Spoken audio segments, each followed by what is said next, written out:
Absolutely. Stone Roses on XFM 104.9. I'm Ricky Gervais, with me Steve Merchant. Hello there. And Karl Pilkington for the last time, Indeed. I'm afraid. Yes. So, you know, we're gonna have a little bit of a chat. We're sewing up some things with Karl. Indeed. We're giving away that prize, that BAFTA bag, and, you know. Playing some great music. And we're just, I mean, I'm bringing in my favourite tunes. I'm bringing the Smiths, Radiohead, Cat Stevens, David Bowie, Neil Young, the classics. Steve's doing the same. Indeed. Well, Karl, the last time for, apparently, someone's got it a bit wrong. We're not actually away for 6 weeks. We're away for about, we'll be back in, August, won't we? Bloody hell. Yeah. No, don't swear. Yeah, that's outrageous. On the last show, you have to say that. Already brought the tone down. Yeah. Cheapened it. And I think it's blasphemous as well. Yeah. No, it's not. No, hell isn't, is it? Isn't it? No, I don't think that's not blasphemy, is it? Taking hell's name in vain. Yeah. Yeah, but what was it you were saying the other week about the Queen Mum used to have the right mouth on her? What? I don't think we said that on air, Karl. What? No, but last week, you were saying about bad language, and I was saying, you know, there'll come a time when bad language isn't, you know, doesn't matter anymore. You can F and Jeff and stuff. Oh, I know what he's talking about, Steve. Really? Right, let me explain to you, the listener at home. Karl was worried about swearing, and as a joke, off air, it was last week, we were saying that, in the 1940s and 50s, the Queen Mum used to say things like, and we were quoting things she'd said, like, sounding like, but putting F's and C's in there, and you believed us. What, so this whole week you've believed that we somehow had knowledge that the Queen Mum used to swear like a trooper? We were doing fake quotes from her, in her voice, but putting in F's and C's, and you believed us. I mean, I didn't even think, I thought you were going along with a joke, but it obviously made an impact. Karl, we've said this, you've got to question and query everything. You can't take things at face value, certainly not if they come out of the mouths of Ricky Gervais. Yeah. Alright. Yeah, sorry about that, Karl, it was a little trick. Is there any other things now that, as Is you there look back anything over we've the said that time you've been we've thinking about played that I can tell you now that was a lie? anything you've maybe queried or questioned, you know, you've thought, oh, that doesn't seem right, that maybe Ricky's told you? Something might come to me later on, but... Okay. Well, what about, Karl, I mean, we love you, right, obviously, we know that, we've got great affection for you, we look forward to this, I'm gonna miss you, really, and I'll tell you what, you've got a heart of gold. Now, wait till you see what the record is, Steve, you'll see what I've done. Is it heart of gold? Yeah. Brilliant. Brilliant. Alright, that's why he's a bronze award winner at the Sonys. I don't get up for bronze. I don't get out of bed for bronze. No, that's a waste of our time. Karl Pilkington over there on XFM 104.9. Winner of a bronze award at the Sonys Radio Awards. The Radio Oscars. So Phil Jupiter said. That's what he called them on Liquid News. I'll tell you this, Rick, I'm not used to being on a table with losers at an award ceremony. No, I don't, I'm glad, I didn't want to come in to do the final show. No. You know, I went straight over and sat with Pete and Jeff, didn't I? Yeah. I went over Radio to 4, I went over with Paul Gambaccini.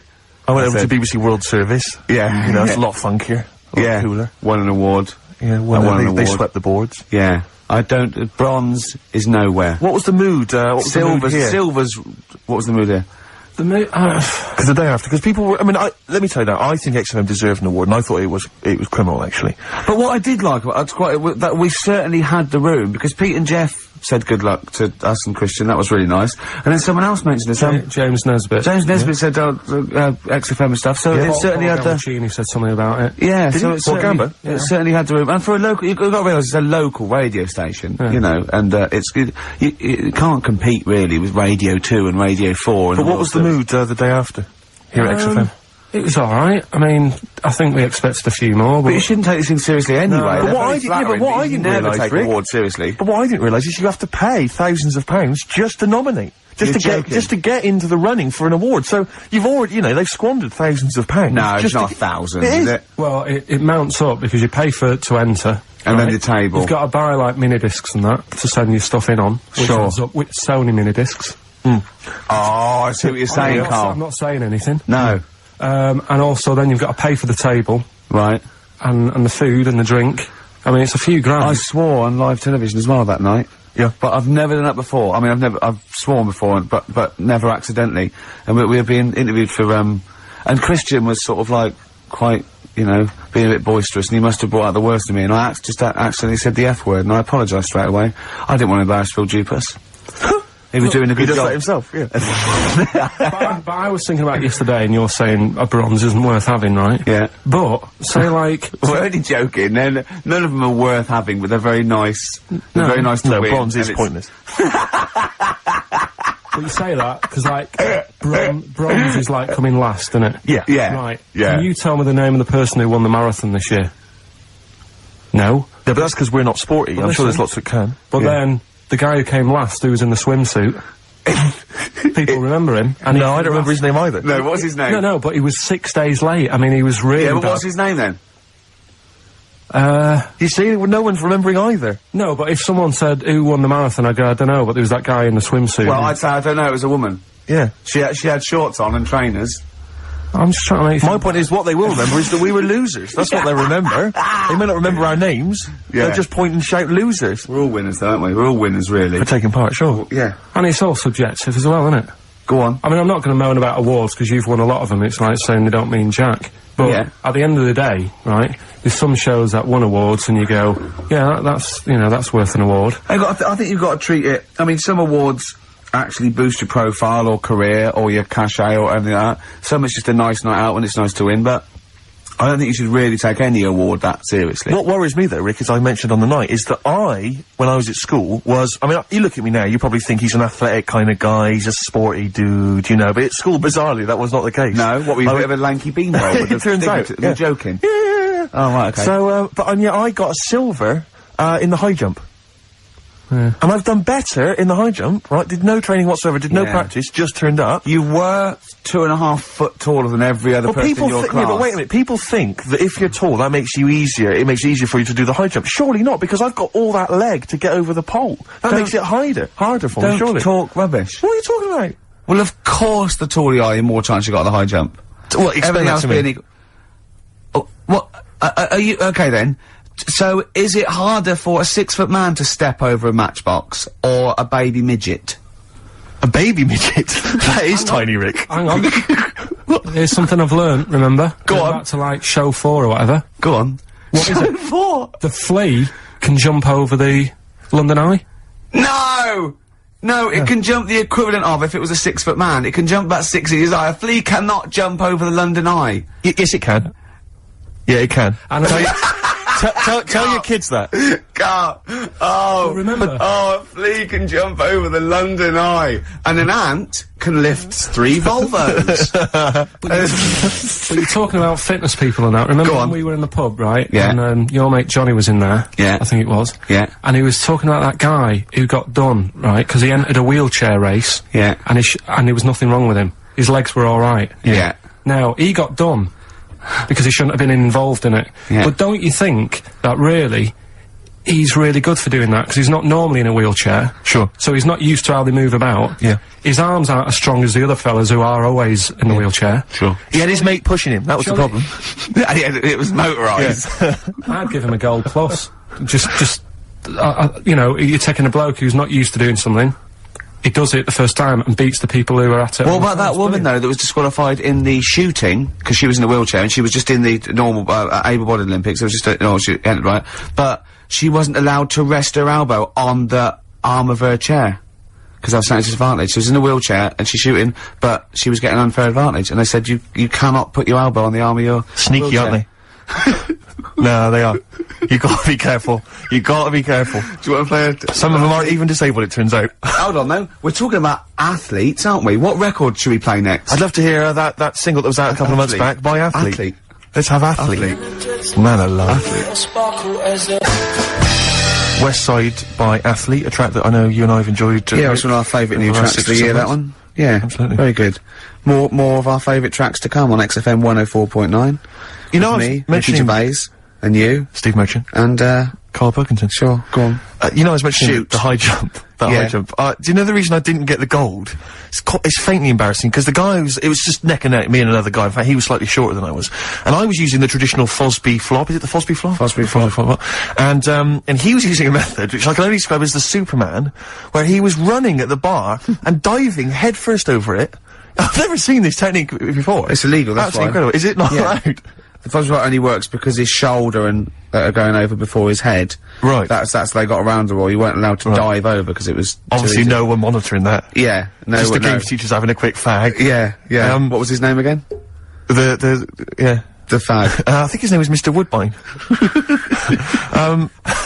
But he anyway, so he's using this method, right? And it gets neck and neck, and I don't know how many chances you get to knock down the bar, but anyway, it got to the point where basically I had to get over the bar, or I was gonna come second. Sure. And I decided at that point to use his method. Because he'd seemed to be doing so well with it, I thought, well, I'll try that then. That looks easy. Oh, dear. And ran at the bar, launched, didn't actually get my feet off the ground, just hit the bar like I was someone finishing a race, you know. Did you have... It's so pathetic, it just clattered everywhere. I just want to get this picture of you at the age of, what, 15, 16? Yeah. 6'5" already, probably? Yeah, probably, yeah. Probably, what, about 9 stone? Exactly. Yeah. Did you have your glasses on?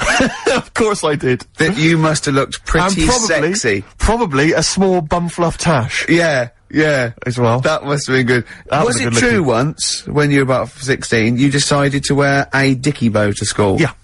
That must have been great. That was during my PG Woodhouse phase. You thought you'd be a hit with the ladies if you were more sophisticated. Well, not only that, I thought it'd make me kind of kooky and eccentric. Yeah. Like I wasn't already. 6'7", goggle-eyed. Yeah. Like they're not already thinking there goes a weirdo. Oh, he's a weirdo with a bow tie. Yeah. Brilliant. Does it spin round, mate? Yeah, what a you're catch. getting me hot. Exactly. Oh, dear. Yeah, I wore that for about 6 months, and it was in school colours, because we had to wear a tie at school, but this was a bow tie. I mean, now I don't, oh, man.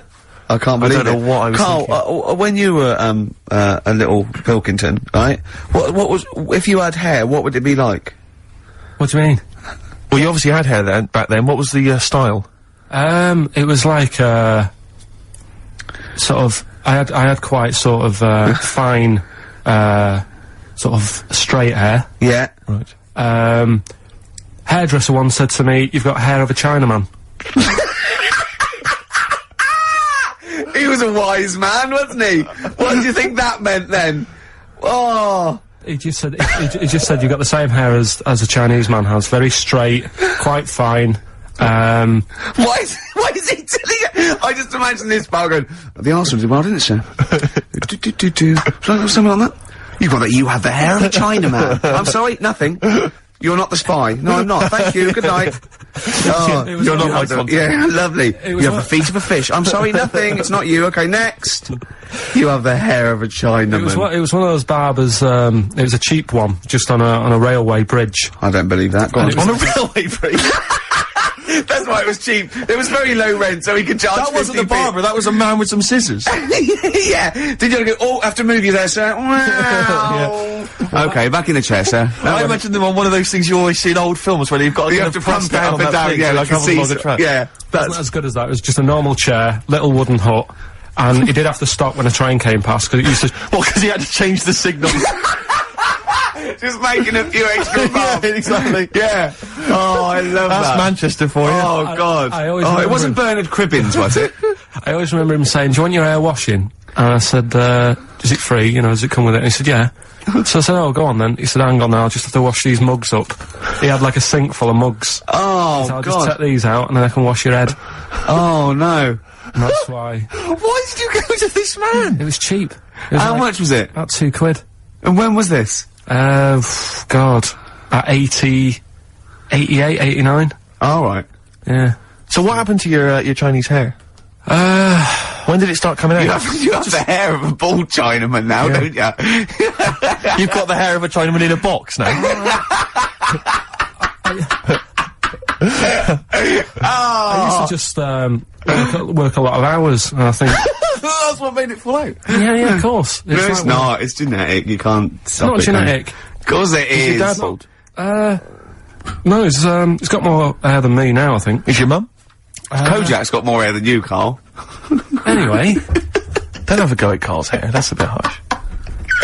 Oh, look at his little face. What did it say before in that book about going bald? It said, it had a little tip, didn't it?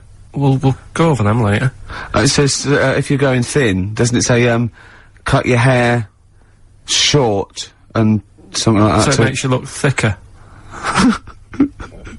Yeah. Oh yeah, we got people are offering Karl lots of. We're coming up to that. In Yeah, well, we'll go through that. So obviously we to win that BAFTA bag. Shall I remind people what the competition was? Yeah. Last week we were giving away this bag that we got signed by various celebrities at the BAFTAs, and we asked you to email or write in with your suggestions as to what you have that you could swap for the bag, and it has to be something that will enhance Karl's life. We've had quite a lot of suggestions. I'll go through those a bit later, but they're some of them are quite eccentric. Meanwhile, I'm going to play one of my favourite songs off one of my favourite albums. I look forward to hearing it. It's Radiohead, it's the Bends, and this is Black Star. Go for it. Sugar Cubes. Hit. Yeah, on XFM 104.9. Our last show till August. Absolutely. Sorry about that, we'll miss it. We can't avoid it really, we've got to go away and do some filming. And, they're only going to miss you anyway, Karl. They can do without us now. Zoe Ball's on. Yeah, Zoe Ball. And who else is after her? She's not doing the whole run, is she? Yeah, I think so. Is she doing the whole 3 months, is she? Yeah. Try not to get too comfortable. Alright. Right? And let her feet, and don't let Big Boy Slim come in with her, because he mixes up the records, doesn't he? And ruins them. Yeah. Hey, talking of DJing.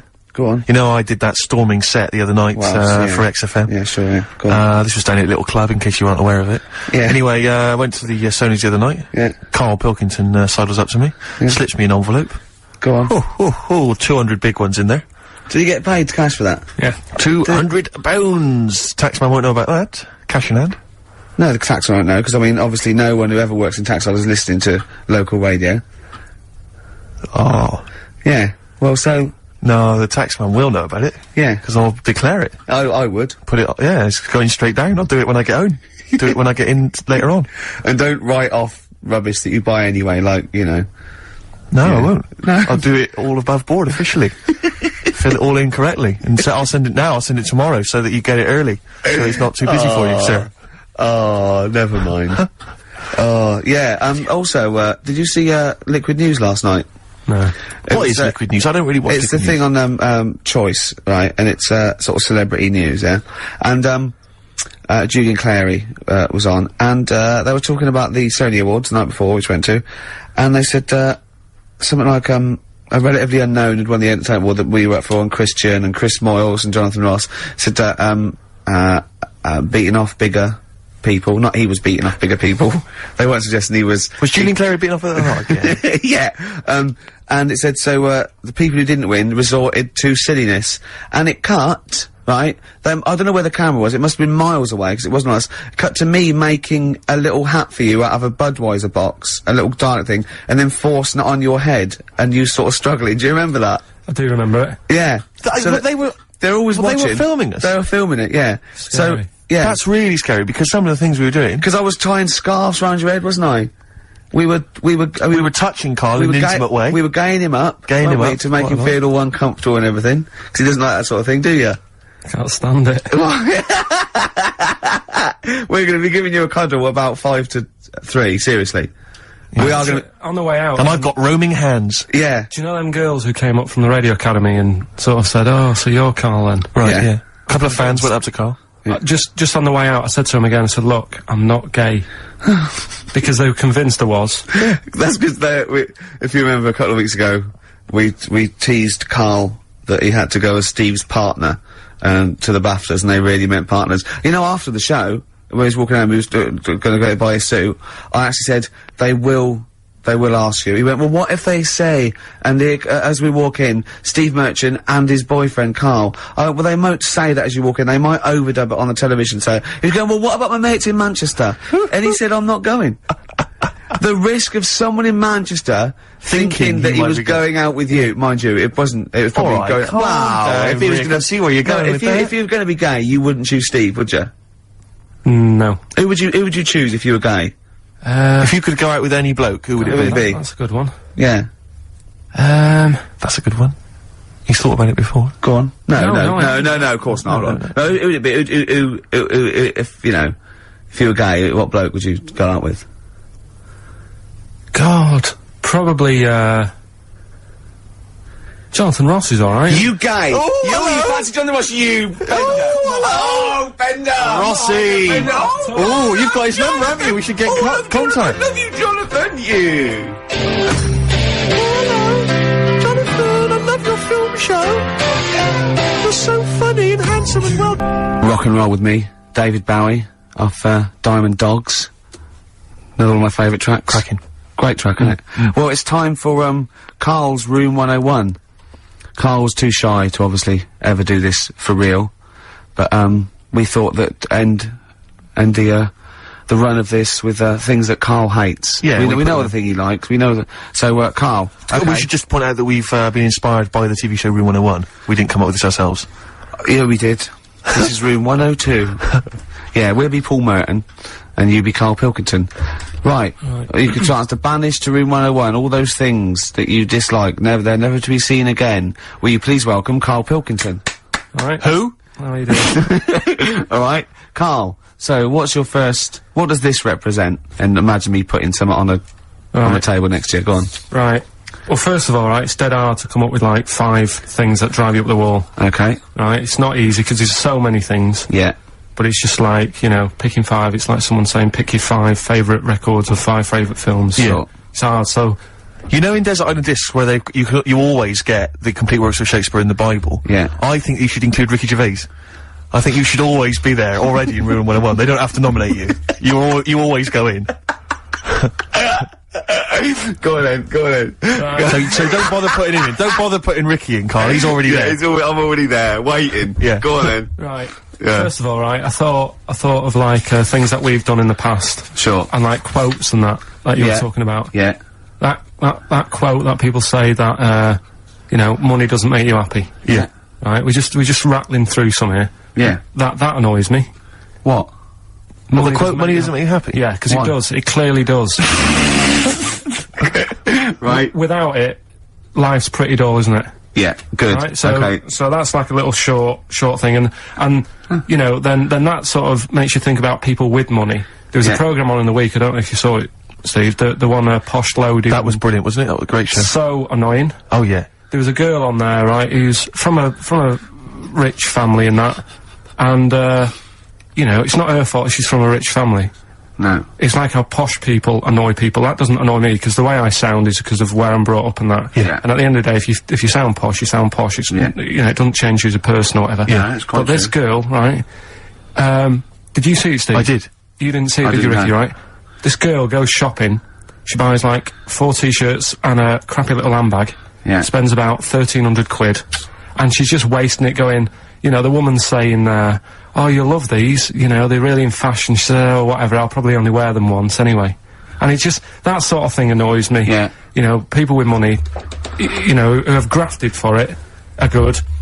But like, you know, people who just get money given to them from the rich parents trying to make the wall. There was another point, right, where she's in a shoe shop, right, and, she's like, got these big boots and stuff. But part of the problem is, right, she's quite odd looking and that, right, but she's got a lot of money, so she makes herself look half decent. Yeah. Problem is, she's got fat ankles. She's got what? Fat ankles. Right. And they drive her up the wall, because no matter, I mean, it's one of them things, isn't it? It's almost like God has gone, yeah, you can have all the toffees and stuff you want, you can have, like, your nice t-shirts, but at the end of the day, love, you're stuck with these ankles, and you can see these... I love the idea of God saying, right, you can have all the toffees you want. Yeah.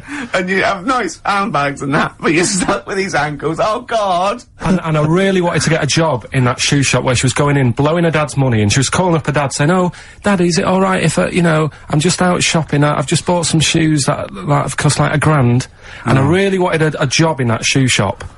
Just so I could sit there, and when she comes in, you go, oh, hello, love, whatever her name is. Lovely to see you here again. Got some lovely new shoes in. Look at these nice new boots, everyone's wearing them, Victoria Beckham.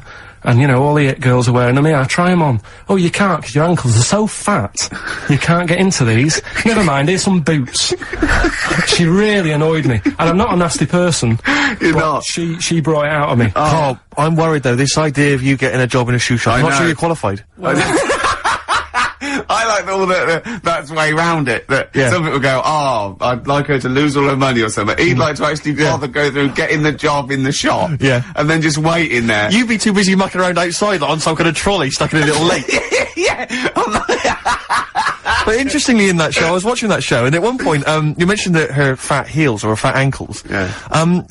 She said, I'd like to have various changes to my body, plastic surgery, I'd like to do this to my face, and da-da-da-da. And, her mum's there, and her mum's going, no, don't be so, no, you're my daughter, you're beautiful, da-da-da-da. No, you shouldn't, I'm not gonna let you have those, da-da-da. She went, I'd love to have an operation on my fat ankles. Her mum went, yeah, I do agree with that. What kind of a mother does that? Oh, how bad can fat ankles be? I know. What were these ankles like? Well, tell us, Rick, you must know. No, do you know what I mean, though? Like, if you said to a little kid, say a 4-year-old kid, draw a person, they'd draw her legs. Do you know where there's no sort of thin bit, and then it comes out a bit for your knees? Oh, yeah, and then goes just down to ankles. It was just like 2 logs. People go and say, I like your new flares. What do you mean flares? They're leggings. Cheeky. Awful, so, you know. So, okay, so you're putting in posh girls with fat ankles. Yeah. Okay, what's your next one on Room 101? Right, another quick one, really. Go on. People in supermarkets. Right. What, the people who serve? Yeah. It's mainly, these shops you get round in London that are, like, open 24 hours, right? Yeah. You'll go in, and you'll buy you know, you don't do your main shop there, it's mainly just little bits in it, your carton of milk and, Sure. maybe a loaf. Couple of balm cakes and that. Yeah. And you go in there. Who still buys balm cakes? Right. Do they have them in London? Yeah. Do you ever ask? Would you be annoyed if they said balm cakes? We don't have those down here, they're rubbish. That's happened before when I asked for gravy, and they didn't know what gravy was. When did you ask for gravy? In a chippy. What do you mean? What'd you say? Have you got any gravy? Just because you up north you have chips and pie and gravy on it. And they didn't have a clue what I was talking about. Right, okay. So that annoys me, actually. Stick that on the list.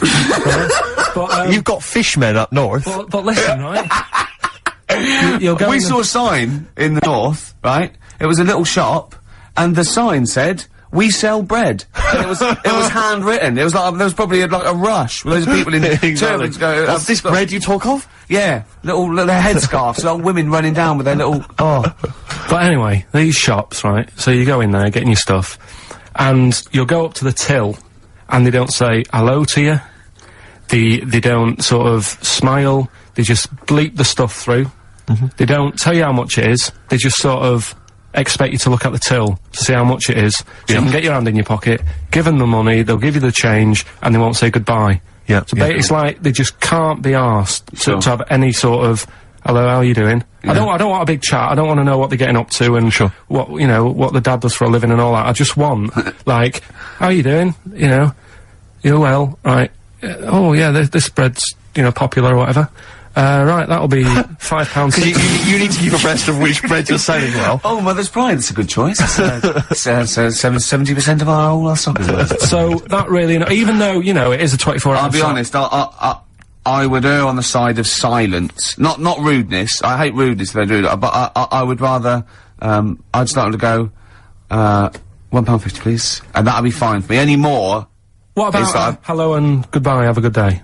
Not in an it American doesn't way. bother me. I prefer people who say have a nice day and don't mean it to people who don't say it at all and don't mean it, to be honest. I don't worry about that mock sincerity, because I think it... No, it but does it's the just job. normal, isn't it? It's like I'm saying, I like people who say, I don't care, they say, oh, nice to see you, come again, have a nice day. It doesn't bother me. But a chat, I hate people who think they're the life and soul No, when I you're going through. I mean, like, nuts. you know, if you go through a door, you hold it open, you go, there you go.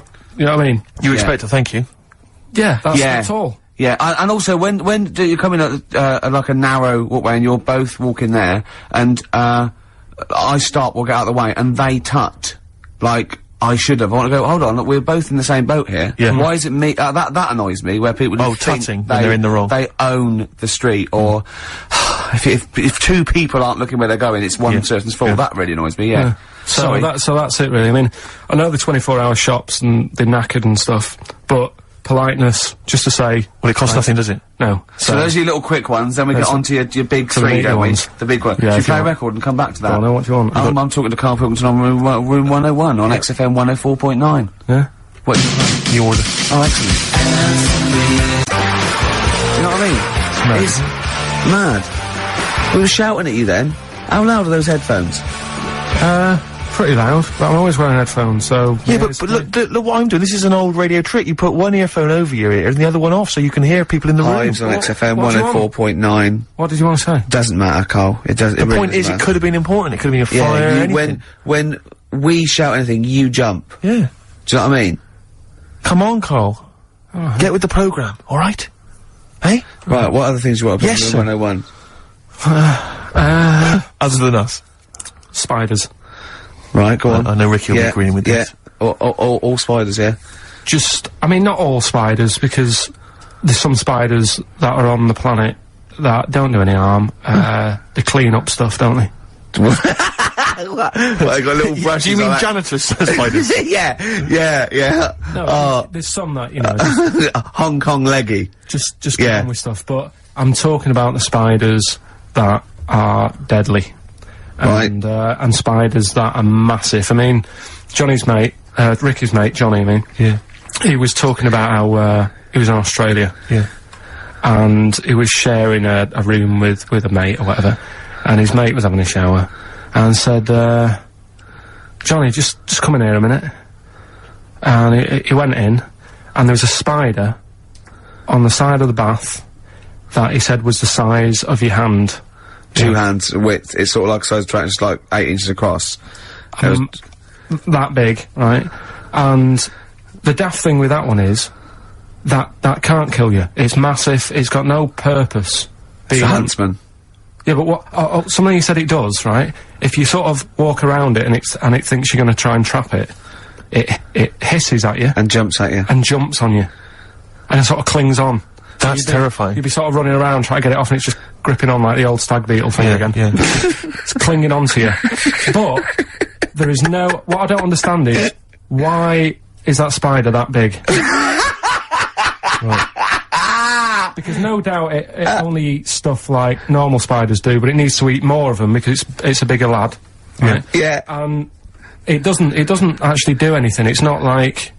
I just don't doesn't get try, it doesn't paint, doesn't do anything. Yeah, it's just getting in the way, and it's one of those things that are so big you couldn't kill it, because can you imagine like the mess that would make something that size if you stamped on it?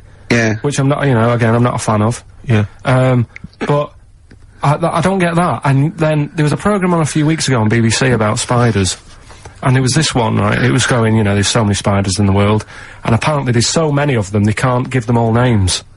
Right? What they're saying is, once one dies out, they'll actually introduce another one. Because there's so many different breeds of them that it's impossible to sort of make a book and list them all. Right. Well, It's the like a book would be queue. infinitely long. Well, yeah. Yeah. It's like a queue. They They're say, not right. trying to name it individually, are they? No. That's their problem. No, seriously. Yeah. Just keep it down to the species. Go on. This is true, this. Go on, yeah. So they'll sort of go gives a spider, the Black Widow, right? Black Widow, they've all died, so, who's next? And they'll say, here's a redback. Yeah. And that's how they introduce them. So this programme was going on about this. Right? not how they do it. No, they do it. Okay. Your point Okay, being. alright. Right, so anyway, there's this little one, right, in Australia, and it shows you some kids being dead happy and playing around in the sun, loving it, you know, all healthy and that, and, you know, love being in the sun. They're playing around the pool, and, you know, there's a couple of them there playing swing ball and that, dead happy, not a care in the world.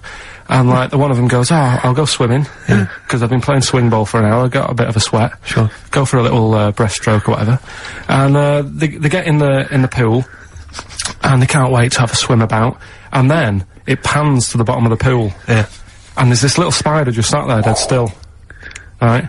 Sat at the bottom of the pool holding its breath. Holding its breath! Okay. Cheeks going up red, eyes bulging. yeah. Oh, 8 pairs of goggles on. One goes by with a snorkel. You should have thought of this. 4 pairs of flippers. Yeah. Oh. It sat there in the deep end, right? And and then it pans back to the kids having a good time, chucking a ball to each other. Yeah. I can see what's going to happen here. And it pans back. It's not going to join in the game, is it? No. And what happens is, the kid starts bouncing up and down on the floor. Sure. Goes and sticks its, the kid goes and puts a foot on the spider. Bites the kid, and apparently, if you're not seen to, you can be dead in 15 minutes. Sorry, why does this spider sit at the bottom of the pool? That's what it likes to do. Animals don't do things they like to do. Animals do things for a reason. Waiting for a kid to come along, so No! It doesn't make any sense. It doesn't make any sense. Well, that's what It's not. It doesn't go out to murder kids. That's not. That's not what it does. No, there must be a reason. I mean, if you just stopped when you watch these programs and don't get involved with the music and, like, you know, the odd... Why does it sit at the bottom of the pool? There must be it either goes there for protection, food, to cool... It does it for a reason. It doesn't go there to wind up swimmers. Yeah. There must be a reason. This is it. If anyone's watching, please, if you're watching that program, I don't know about this spider. What's the name of the spider? I'm not sure. Okay. Well, it did say- 08700 800 123. Is it the Duncan Goodhue? is it for? I mean, I don't know, maybe it does go into other things like ponds and that, and maybe it does the same for ducks if a duck stands on it. But why? The duck stands on it! Why?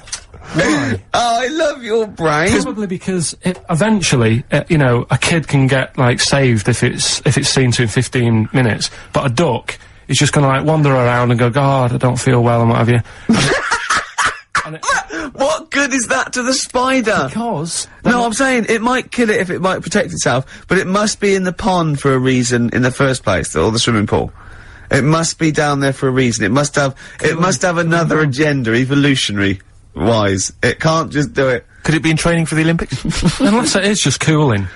Like those, because on one of the other programmes that's a bit mental, Oh yeah, that one, yeah. The one with the lizards. Did I tell you? Well, let's not get into lizards. This could take... Okay, no, go on, quickly. No, this is a good one. It was a programme, BBC programme again, on how insects and animals help each other out. Yeah. Right? They were saying how, you know, you might think they're an insect, but they think like humans do. Yeah. And they all help each other out. Right? And there was this lizard that, is running about in the desert, right? And it's going, God, it's roasting. And what it does, it makes a little hole in the sand, and it goes under the ground and it cools down, right? Yeah. And then you see one of the locals, I think it was in Egypt or something, and the Egypt bloke comes walking along. Egypt bloke. And, Is he walking like an Egypt bloke? Walk like an Egypt bloke. and what he does, right, he's looking out for these holes in the ground. Sure. And he sticks his hand in. Yeah. And Why does he want the lizard? he makes shoes and stuff out of it. Okay. Right? And you see him Cobblers. walking around, he's got about 12 of these things in a basket on his back, and they're Yeah. all looking really fed up. Oh, yeah. And it's dead hot, and they can't be bothered trying to escape, and they look really fed up.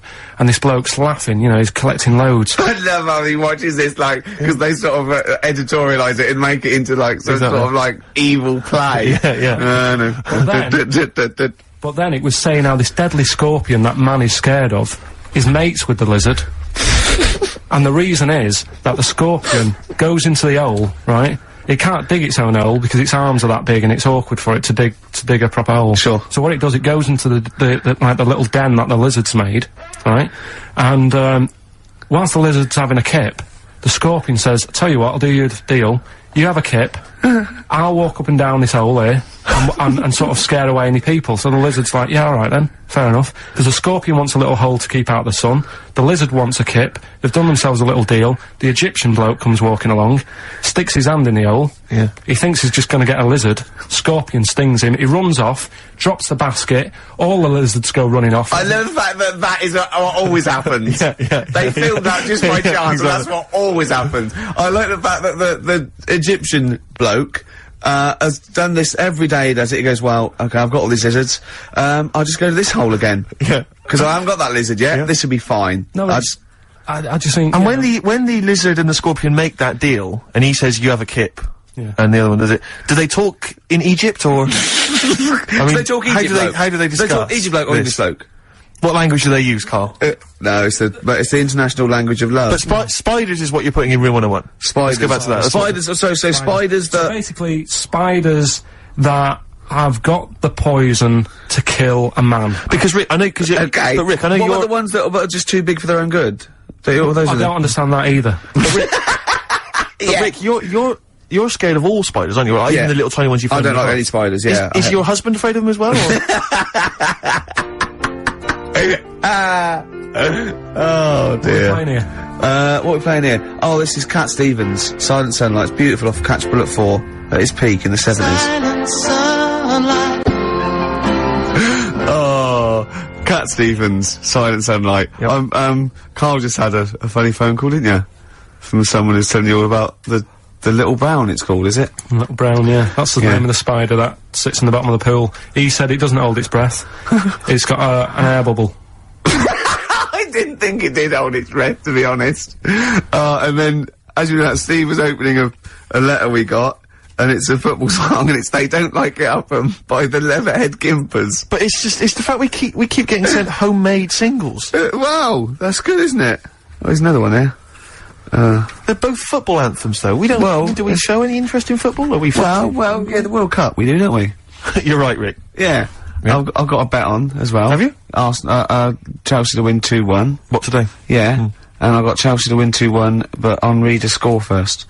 And that's something like 30-1 or something. Best of luck. Yeah. Best of luck. Cheers. Brilliant. Right, so, spiders, that's the first one we went on, isn't it? So you rude agree with people in supermarkets, spiders that are either have got enough poison to kill a man, or are unnecessarily big. Yeah. Yeah, go on then. Right, good. Going well. Right. Next one. Yeah. Stars in Their Eyes. Blimey, it's a popular show. You might alienate a lot of people. Stand it. Why? Just, I think, if you've got a talent, right, there's loads of shows now that you can go on and make a killing. Yeah. Like Pop Idol. Yeah. What was the other one? Pop Stars. Yeah. That sort of thing. So, people who will go on Stars in Their Eyes, they want to sort of be famous. Yeah. They want to be a singer. What I don't understand is why go on that show where you do all the hard work, got to do all the graft, Yeah. and yet, even if they win it, you never see him again. The guy who won last year, Christy Berg. Ian Moore. Ian Moore. Before last. Brought us now with his own stuff. Yeah, but, alright. How did it sell? That sold well. Exactly. Don't get it. What I like is when, someone doing Edith Piaf, like, wins a heat, and, Matthew goes, well, I don't think you'll be going back to the, cleaning job, will you? Yeah. Yes, you will. Monday. Almost certainly. Monday. She'll be back there Monday. Just, yeah. and just the way, you know, in like the final last week where the guy who was Elvis won, and they're all I thought he would, there. though. I thought he was very good. No, he was good, but will we see him again? Do you know what I mean? What is his job? I don't know. He'll be carrying on doing that. There's going to be no change to his life whatsoever. He's very good at what he does, but he's wasting his time on Stars in Their Eyes. So I don't understand exactly what your issue is. You clearly like the show because you watched the final last week. He thinks, I You think agree that people are talented. You think it's a waste of talent to go on Stars in Their Eyes because it's not a vehicle to be famous, whereas something like... Pop Idol, Yeah. Pop Stars, even Big Brother. Do you know what I mean? Go on that. Sit in a room all day, have a month off work. Because they're all big stars now, aren't they? No, but what I'm saying is, it's less work to sit in the Big Brother house. Now and again, just sing a song, and people go, oh, isn't he a good singer? You come out after having a month's rest or whatever it is you're having there. Yeah. You come out and there's loads of record companies, like, waiting for you to come out and give you a deal. And what happens then? When you get a deal, when you cut a record, what happens to that record then? Then it's either sells or it doesn't. And actually, what happened to it? It didn't sell. No, none of them did. But what I'm saying is, that is a lot easier to do than all the graft that you have to do on Stars in Their Eyes and the pressure. What would you rather do? Buy Craig's Christmas record? Yeah. Or, Ian Moore's, classics? Probably Craig, just because the guy on Stars in Their Eyes really thought he was better than Christy Berg. When he was singing, and I think I'm better than Christy Berg. he was singing, and Christy Berg came walking on. Did he cry? And he didn't stop and go, oh, I can't believe it, my big fan. He was sort of carrying on, like, don't interrupt me, I'll have a word with you in a bit. You think you should show the man he's actually making a little bit of living off? Yeah. Emulating. A bit of respect. A bit more respect. And the most annoying thing... I imagine them arguing, rest each other's floor saying, I'm Christy Berg, no, I'm Christy Berg. Like two ventriloquist dummies, just having a fight in the dressing room afterwards. But the most annoying thing of all with Stars in Their Eyes, people who go on and do people like, say like, I think last year, someone went on and did Lamal. Right? Now, if you wanna, because the whole idea is with Stars in Their Eyes, you get work off the back of that show by, like, companies, don't you, say, who will we book? Yeah. So you could get the real Lamal for about 30 quid. So why have an imitator? Well, it seems to me, though, Carl, the problem is that show's been running so long that all the big names have already been done, so it's going to end up having to be, isn't it, Lamal or some old kind of 50s singer you've never heard of? Isn't that the problem? I remember when... I mean, it's just Eddie Reader was on there. You've had Eddie Reader. But it's just a karaoke contest. It's just, I think you're assuming that everyone on there wants to get, a recording contract. They do, Steve. Okay. In that bit at the back where they say, and the votes are coming in, let's have a look at the tension now that's going on. And they sat there and they really think they are Elvis. And they are Luther Vandross. Sat there, and like, if they were all sat there having a laugh... Woke up this morning, looked at your picture just to get me started. Filth. If they were all sat there, sort of thinking, oh god, this is a bit of a laugh, innit? But they're not, you can see that they all really want it. And it's like... So what I'm saying is, who are you putting in Room 101? Are you putting in the people who are just there to have a bit of fun? Everyone involved in that show. Including Kelly? Yeah. He's a talented guy. You don't care? No, he's going in as well. He's in there first, and then everyone else, everyone who enters it, the people who go and sit in the audience, everything. But what would you do Saturday night? You love the show, you watch it every week. It was just on when I was getting ready to go out, and there's nothing else on at that time. Sure. And it was the final on Saturday night as well. Yeah, you got to watch the final, live final. Yeah. Well, who would you do if you went on the show? Moby. I'd probably do... Ooh. It's not that you look like them though, is it? No, you sound like... they wouldn't let me on as Tracy Chapman. I was furious. That's annoying. Because I sound just like her, but they said... No. Bowie. You do Bowie? Yeah. Can I hear your impression? No. Well, come on. No, because you just said if you could go on and what have you. I'm saying that. Well, it's got to be someone you can do. I mean, obviously I'd go on as Will Smith because I can do the rapping. Yeah. I can't do it. I'm not a good singer. I've never really been into singing. I've never done a live singing thing before. Haven't you? No. But if there was a talent show, on, what did you do? I did Walk Like an Egyptian by the Bangles and I mimed, dressed up as a woman. How old were you? It was when I was still going to school, so it was like... Well, I hope so. 12. And why did you do that? What did you mime to, and why were you dressed as a woman? Where's the logic in this, is what I'm saying, Carl? What sort of act was this? I think I was meant to get hold of some, like, Egyptian outfit. Couldn't. So I looked in my mum's wardrobe, and I had a dress. Dress in a fez, carrying some lizards, that'd do it, wouldn't it? I had some boots and a wig on. And how did you dance? Look, he looks confused! He's confused by his own act. He's suddenly confused! The best bit was it was like a proper talent show. Do you know where you'd cover it all? Yeah. So I did like the dancing and the miming, and then I also did a bit of magic, right? Where I had like a cloth, right? And I had it over my hand like that, and the crowd were like, oh god, what's he gonna do?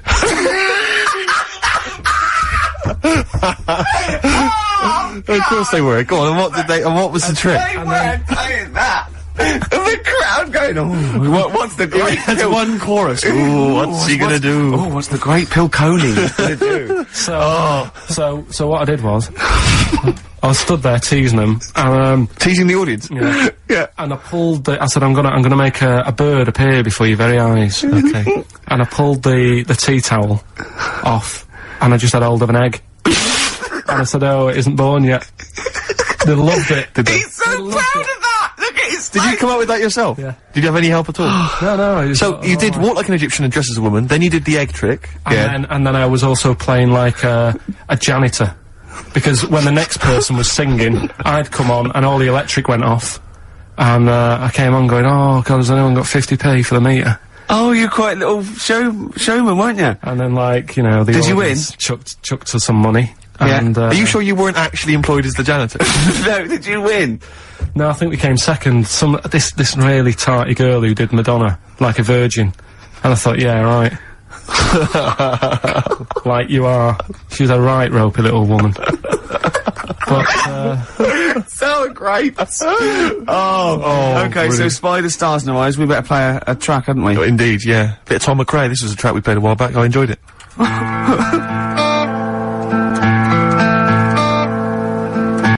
Tom McRae, End of the World News. Yeah, I love that one. I hope you're enjoying the music. We're loving it, aren't we? Indeed. Still to come, we've got another entry to Room 101, Carl's final entry, and then that giveaway, the famous giveaway with Enhance Carl's Life. Can I have some adverts though first, Carl? Because I'm getting a bit fed up with adverts for a little while. Valued One Boy, Once Around the Block. Classic, a retro cut. Getting a bit sad now, Steve. 20 minutes. Indeed.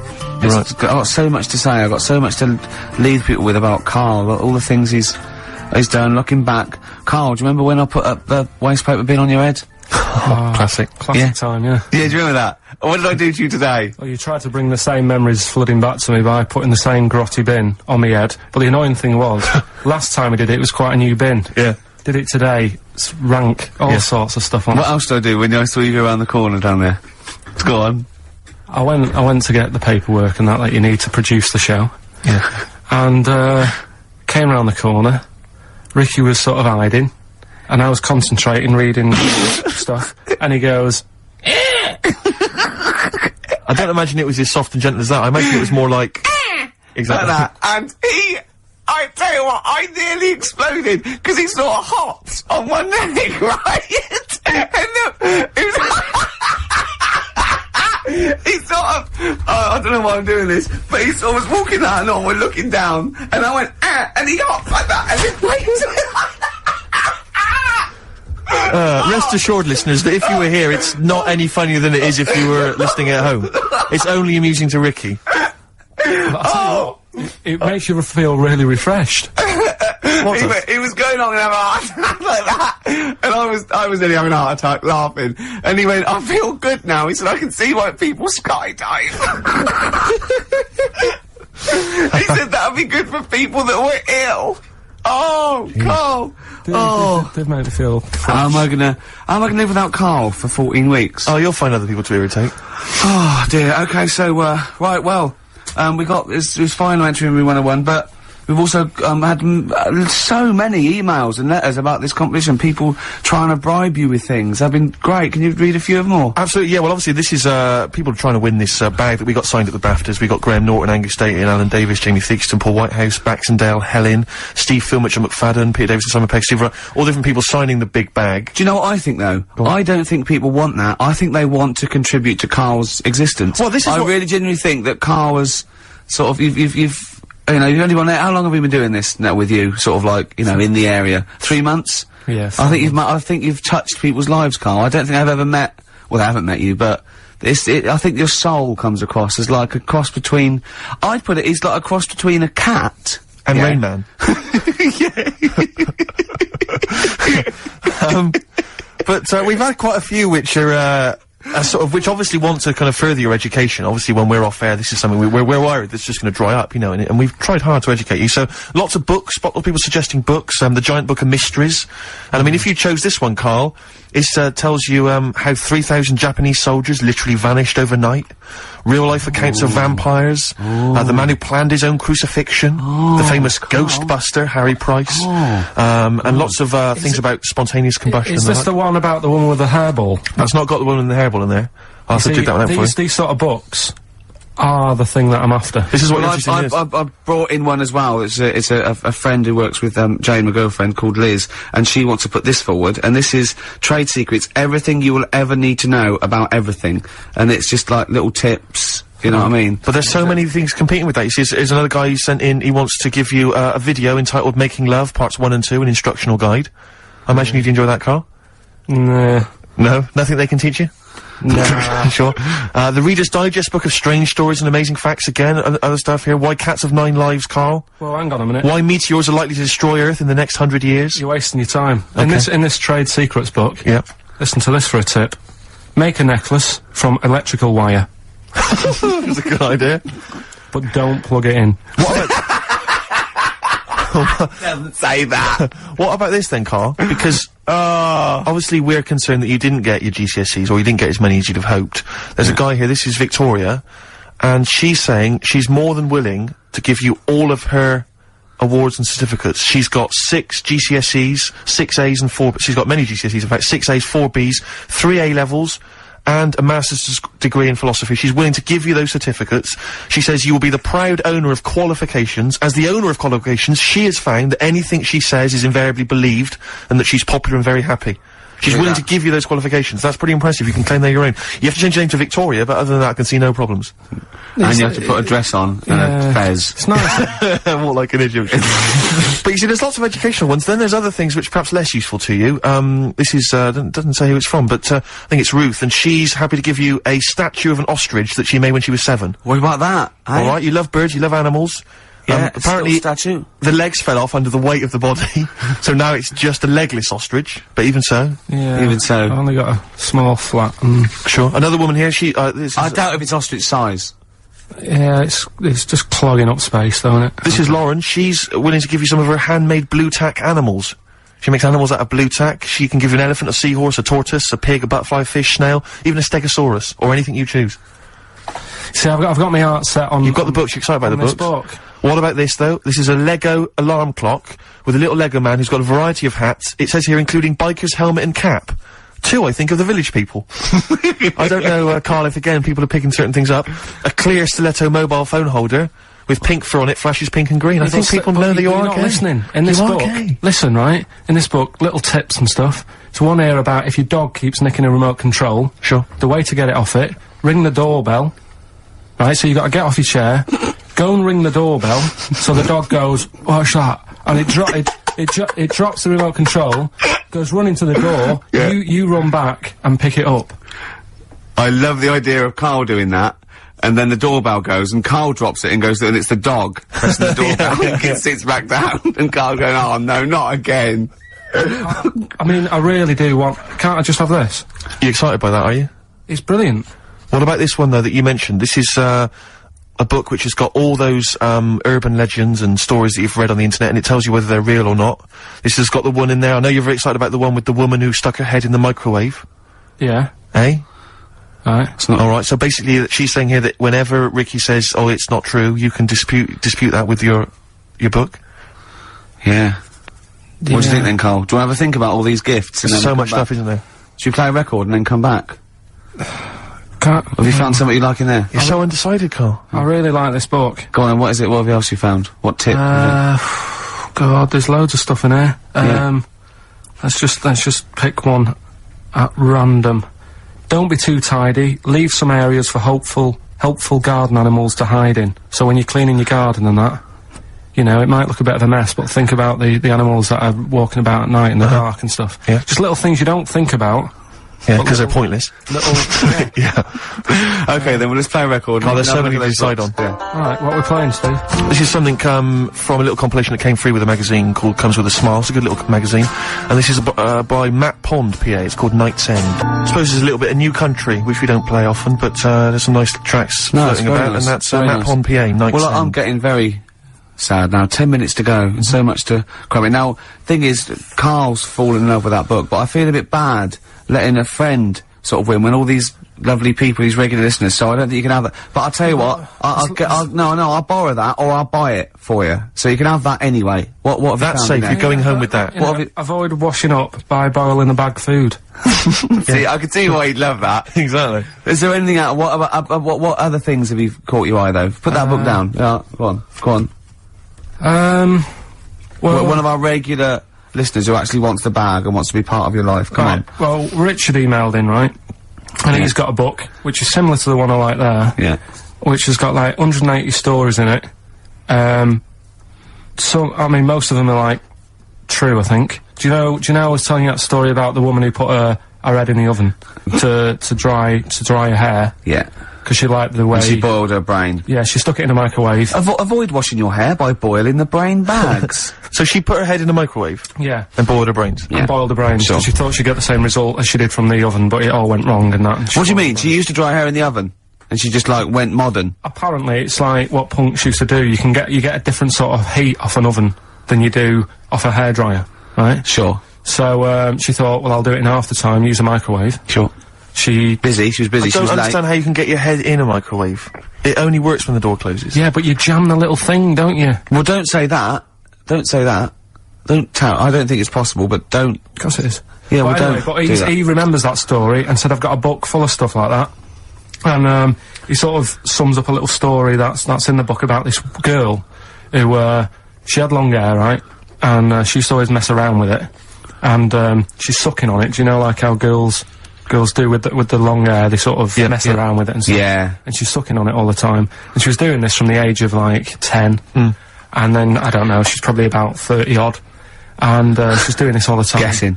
And, she goes, oh, God, my belly's hurting today, mum. And she goes, oh, what's wrong with you? I said, I don't know. You're 30. Yeah. So, so she goes to the doctors, and the doctors do an x-ray, and nothing's coming up, and it's like, I don't know what's wrong with you, you know, you're just being a bit moany about nothing. She's like, no, honestly. He's a very intolerant doctor. Yeah. She said, this is... Piss off. This is really hurting, I don't know what's up with it. So anyway, they found out some sort of system of, looking at what was going on. Yeah. And apparently... X-rays? No, it wasn't X-ray, because X-ray didn't show it up. Okay. It was something else. So, anyway, it's only gone and turned into, like, she's been sucking her air for so many years Sure. that little bits had come off. Sure. She's got a giant air ball in her belly.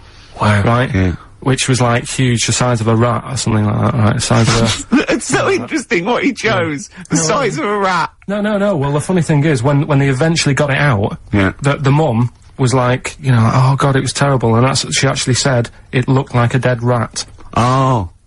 Right. And it was in her belly, and that's like what was causing all the pain. Sure. And apparently, your belly acids don't kill hairs because they're so fine it can't handle it. Yes. Right. So you're reckon going for that book, are you? that's the one I want, Who's the yeah. winner then? Who's the winner of the lovely BAFTA What's his bag? name there? Richard Scholar, is it or something? Yeah, Richard, Scular or Scowler Yeah. or something. So he's the winner. So check it out. You're going to get that book coming to you. I'll borrow this book for you. I need an email within like 5 working days to sort of... So what's your email? It's karl.pilkington@xfm.co.uk. Okay, lovely. I want an email from this guy, and I won't be sending the bag out until I receive the goods. Okay, right, good. enough. Well, we've only got a few minutes. I want to play Suede, and I want to end with the Smiths track. So let's play this. What is it? Suede, Stay Together. Lovely track. My favourite Suede track of all time. There. Well, we're oh, that's nearly it, Carl. Right, what's your last Room 101? Oh God, it was holidays. Holidays. You want to put holidays in room 101? People, they were sort of annoying on holiday. Oh yeah. Do you know when you go away? Oh yeah. It's sort of touched on this before. Is this going to be the Scouse guy? Yeah. Go on. Oh, it's so long though. I mean, it was holiday when we went to Tunisia. And the Scouts have pissed you off. Surprise, surprise. Yeah. Yeah. But the annoying thing was, you know, when you go on it was a cheap holiday, and like the lesson here is, you know, if you want a good holiday, you gotta like spend some money. Yeah. And we didn't on this one. We spent about, I don't know, 400 quid for 2 of us for like a month or something ridiculous. And we got there, and you know, you get to the hotel and you go, we have made a mistake. You know, it's a ropey hotel. You know, you can tell like the blinds and stuff as you walk in, they're all dirty and stuff. And you think, well, let's make the most of it. You know, let's not get down about it. It's a holiday. It's for a rest. And you try and make the most of it. And we had to meet. Do you know, like you have one of those things where you get to your destination and the rep says, right, you know, go and unpack your bags and that. Go and sort yourself out in the room. And tomorrow morning we'll meet up at 10 o'clock. And I'll go through, you know, the best sort of place to go for camel rides and, you know, the best deals I can get you. That sort of thing. Can anyone here walk like an Egyptian? So she says, right, tomorrow morning, meet 10 o'clock in the discotheque. So we get up and we have breakfast, and it wasn't a good breakfast. The kitchen was, like, bit horrible, the food wasn't good, and it was run by sort of midgets. What do you mean it was run? Not there's anything wrong with that. There was little fellas running around, and the annoying thing was one of them sort of started to fancy my girlfriend. How did he manifest his affection No, for you're him? not saying there's anything wrong with midgets, though, are you? Just No, saying no, it was not strange at that there all. was Yeah, but a even midgets shouldn't be cutting in on Karl Pilkington's No, territory. I know, no. But it's also that thing of, you know, they've got little fingers, and it sort of God, I'm ruins- so sorry. No, I'm not. It is a bit of a phobia of mine. Okay. Do you know what I mean? They are nice people and that. Sure. Oh, God. But the annoying thing is... So what was he doing then? How did he... I don't understand how he was chatting up your girlfriend. Was he crawling under the table so you couldn't see? He just kept... Whispering to her from underneath there. Stop it. Just sort of, you know- Wait, I don't want to get a complaint on our last show. There's not many midgets. What's going to happen? Can we just finish this and start up again in a couple of months? Oh, yeah. So if you want to know more about the midget theme restaurant, then we'll talk you in 3 months. Yeah. It's just... Oh. It's just... No, that's fair enough, actually. Oh, You're yeah, absolutely no, right, sorry Karl. about That's your this. producer's Listen, head on. we'll see you in about a really, it's been a pleasure, truly, and thank you for everyone that wrote I've got you a couple of letters. presents. Have you really? Hey, I've got you both a present, right? Oh. I got Ricky, do you know, like, we've done fables and Yeah. stuff? right? Yeah. This is like Mr. Ben. Oh. This is brilliant. Yeah. Right, and it's like little fables that Mr. Ben goes on. Oh, fantastic. So I want you to learn something from that for when you come back. Okay, brilliant. That's lovely, I'll tell you Karl. one of the stories I read this morning. It's brilliant. In fact, when you've done with it, Yeah. give it me. Yeah. Because I haven't finished reading that. Okay, thank you, Karl. And for Steve, a little, chat-up lines. A little book of chat-up lines. That's great, fantastic. Karl. Well, we'll see you, in 3 months, but carry on emailing Karl. Cherish Karl Pilkington. He sits in a little room by himself, so keep him in touch, and we'll see you in, August. We're gonna leave you with something that, we all love. This is, There Is a Light That Never Goes Out by the Smiths. Very apt, I think. Goodbye. See you later. That's Feeder and Come Back Around. It's a new leaf, Steve. I'm gonna do properly now. I'm not gonna be slovenly. I'm sitting up straight, you see. Yep. And it's gonna be a proper DJing, because I think... Coming up soon, some great tracks, including a new one from Abs and an old one from Snow. Informer. You don't be done if it's no me ecka boom, a licky boom boom down. I'm joking, of course. We've got some fantastic tracks, Good some stuff, great yeah. chat, and we've got Karl with Some me, great Steve. chat. Steve, I'm Ricky Gervais on XFM 104.9. There he is indeed, with him Steve Merchant. And, Karl Pilkington, of course. Say hello, Karl. Alright. Yeah, nice. And, you say you read... The beginning of a radio show is very much your wares, your shop window, laying out your stall. I don't think you could choose a better track than The Only Ones, Another Girl on the Planet. I'd love to hear it. One of my favourite intros, that. Amazing. Oh, that was dangerous, because I once heard on Capital Radio, this has got to be the greatest rock intro of all time. And they played Money for Nothing by Dire Straits. Brilliant. Yeah, Brilliant, I can just imagine them putting their head down. I remember a friend of mine at, when I was at school, he just bought a car, and he took me outside to show off the stereo system, Money for Nothing. He just played that. I'd never heard the song before. Just played that for its entire 4 or 5 minute duration. It is a to good show off song for the sound system. Yeah, it's a good song for showing off intros and sound systems. Exactly. Yeah. You said you were driving along earlier, you saw someone, Yeah, it was one of those zooped up sort of, sporty saloons. Nice. You know, the big, like a Mondale or something, those big, and, it was blaring out, and the bloke in it was sort of like, I could tell he was 24, but already going bald. Yeah. From, like, obviously his estate agency jobs, not too well. yeah. But he's made a bit of money, and and the stereo system was ridiculous. I mean, so loud, and it was going through Covent Garden. He was playing Snow in Informer. Do people remember Informer by Snow? It was a big tune in my I don't youth. know. It's great. Yeah, I always enjoy it. Can I bring but, that in next week? Can we play Snow next week? Well, you can play a tiny little bit Tiny of it. little bit of Snow. Yeah, Informer. a Do you remember tiny Snow, little- Karl? Yeah, You loved it? Yeah, big tune. Yeah, loved it. Oh, did you? Big tune from yeah. the 90s. Happy song, isn't it? Rick, you were Yeah. saying that you've turned over a new leaf. Yeah, yeah. Is that in all aspects of your life, or is that just in your broadcasting career? Because the reason I bring that up is because, do you want to describe what you were eating just now when we came in? Because you're a 40-year-old man, you've put on a little bit of weight, so presumably you're watching what you eat. Well, no, but it sounded exotic. I went into a go cafe on. and they didn't have a cheese sandwich. Right. And, Can I describe what it looked like to me? Right, it looked to me like a big slab of cheese. You've just got them to just cut off a big block of cheese, like the size of a CD case. Or one of those double albums, right, of cheese, right? And just lightly melt that for me, so it drips over my hand and it gets really greasy in the bag. But just lay some strips of bacon on the top. yeah, but listen, you've embarrassed Is that yourself. what it was? No, it's a croque monsieur, so it's French. a what? A croque monsieur. A croque monsieur. Yeah, and so I thought, I've ooh, never heard of a croque you're having a, monsieur. see, you've embarrassed Is yourself. that how it's pronounced, or is Yeah. it croque monsieur? Oh! Hey? Hey? You didn't expect me to be bringing out the French. Eh? Tu aimes la musique pop? Oui, je t'aime la musique pop. Le plume de ma tante. Où est le syndicat d'initiative? That means my aunt's pen. So, what was it then? It was a croque Yeah, monsieur, and it was just too greasy. It was just too, and it was all wobbly. Well, I like toast, I like it to be crisp. Sure. It's the thing with like, this is rubbish. Play Coldplay. Coldplay. It's alright, isn't it? Yeah, it's not bad, yeah. Yeah, Not bad. nice little track. Well, Steve, we've been away now for what, 12, 13, 14 weeks? Is that really? Yeah. Wow. I've been looking forward to coming back. It's great to be back. Yeah, yeah. And, Yeah, we've had some laughs, some tears in the interim, I imagine. Yeah. We've had a few ups and downs. Obviously, been working on the TV show, The Office, BAFTA winning, coming soon, BBC 2. But Rick, I just need to mention something quickly to you. Go on. When did I last see you? I saw you yesterday, didn't I? Yeah. Because we went up to Edinburgh yesterday. We were very nicely invited to go and talk at the Edinburgh International Television Festival. It was quite a big deal. We went up there and we were interviewed. And Ricky chose to go on the train because it takes like 4 hours, 4.5 hours or something on the train. Yeah. But it's quite leisurely. It's quite sort of gentle gentlemanly thing to do. Yeah. I opted to go for the plane option and fly up there. More modern. Exactly, and they bankrolled that, they paid for it all, and that was all not very nice. And as I recall, when I last saw you, we got a cab, didn't we? And you asked if you could get the cab to drop you off at the train station. Yeah. And then it took me on to the airport. Yeah. Now that was before, the last time I saw you was before I got to the airport and missed my flight, wasn't it? Because I had to drop you off in the centre of town. Yeah, no, that was just before I had to pay £165 to upgrade to another ticket. How did you not tell me that in the last hour? £165, Ricky, I had to pay because we dropped you off at the train station. So, I mean, do you want to go halves on that, or how do you want to deal with that? How do you want to sort that whole mess out? Why were you late?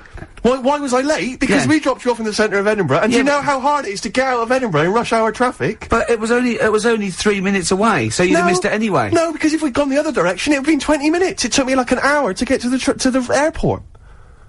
And I got there, and the plane had already left, and the cabbie was just laughing.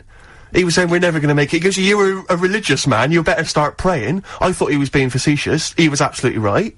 £165. But hold on, why didn't he tell you that when he picked up at £4:15?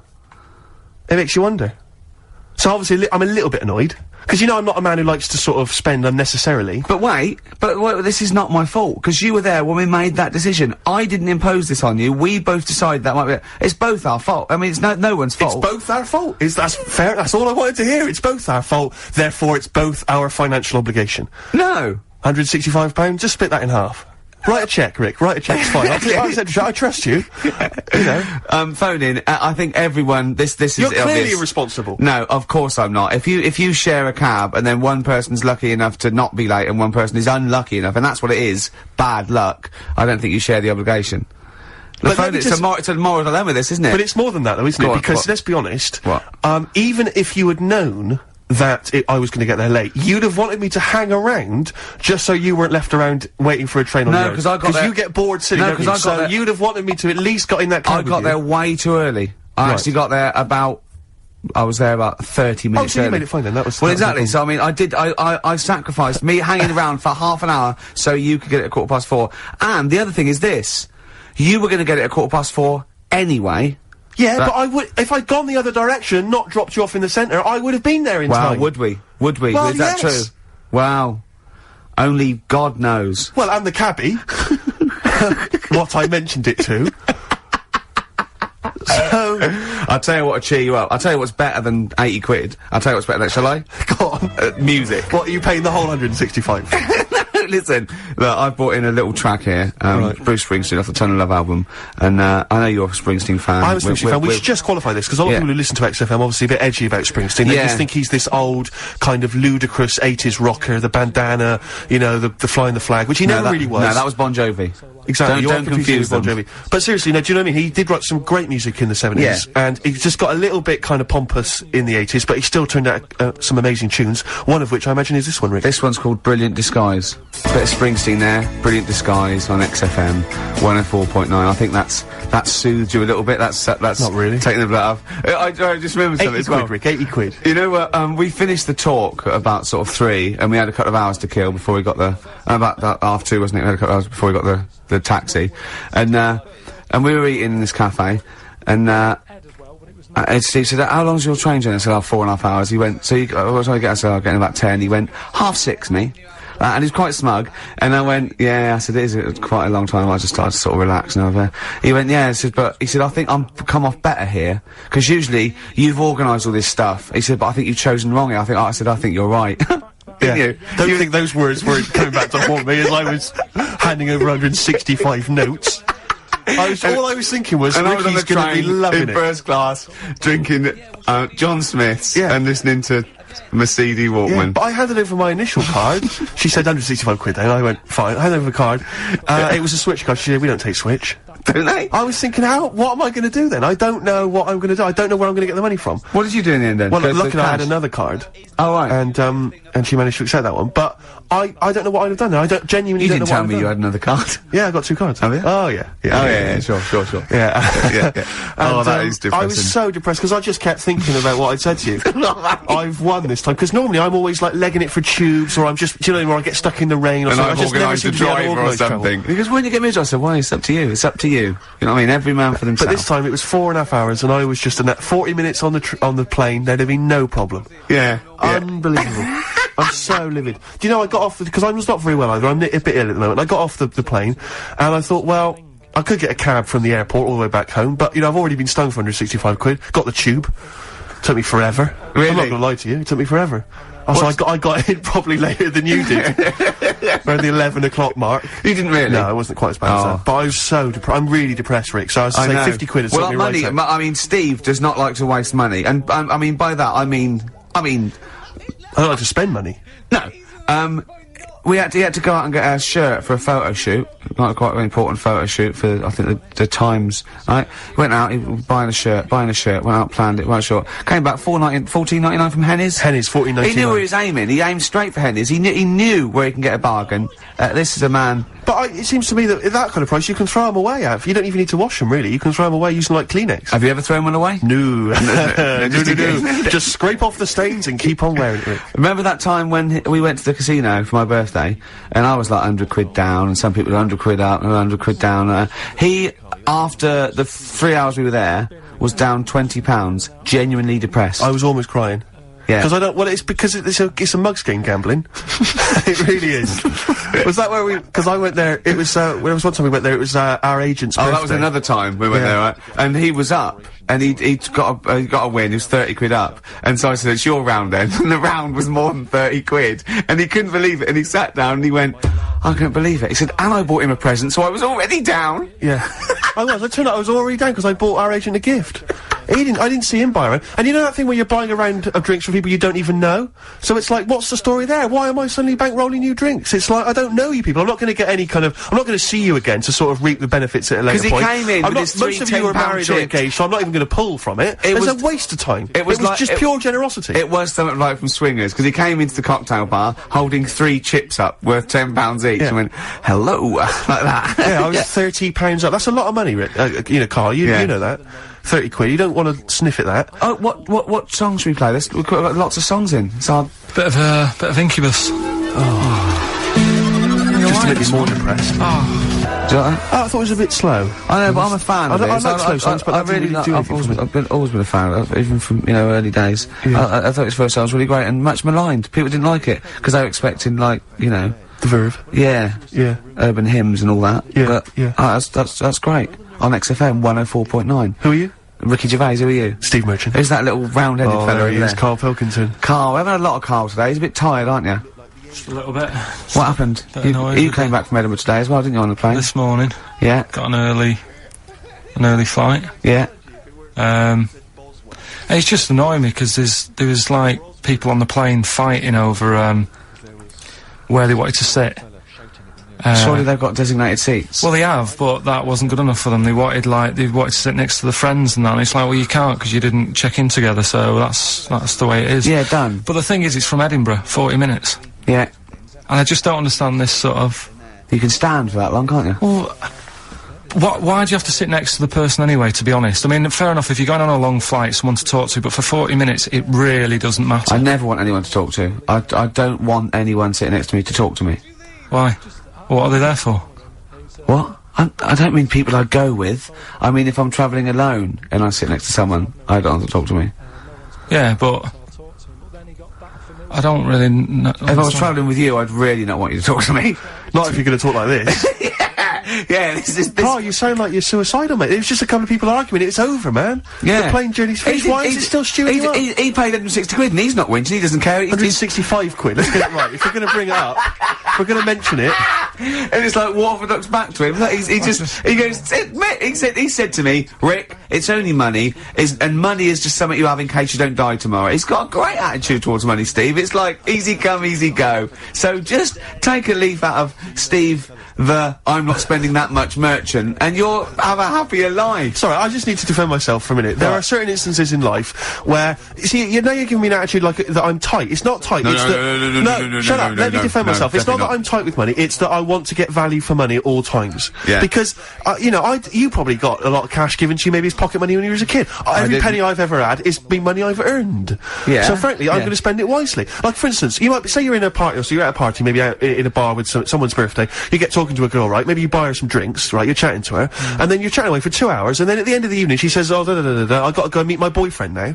Right, she's wasted my money and my time there. Yeah. That's 2 hours wasted and money wasted, right? Now, she should have told me straight away that she had a boyfriend, and I wouldn't have bothered with Right. her. I'd have moved on, I'd have looked on to her. What if she thought she was just having a chat with another human being? Though, Rick, where I'm being deliberately deceived so people can extract money from me or interesting conversation. Yeah. She knew what I was after, it was obvious, the drooling mouth, you know, the beady eyes. And yet she was leading me on. And she was a prostitute. And think how he felt about that. I mean, what a slap in the face. Let's not try and cheapen it with that kind of cheap sexual innuendo, right? She occasionally slept with me for money. It wasn't for money, it was for meals. Yeah. No, but the point was, do you know what I mean? It's just that sort of attitude generally in my life. It's like, don't waste my time, you know? Don't waste my time or my money. You're right, life is, the clock is ticking as far as I'm concerned.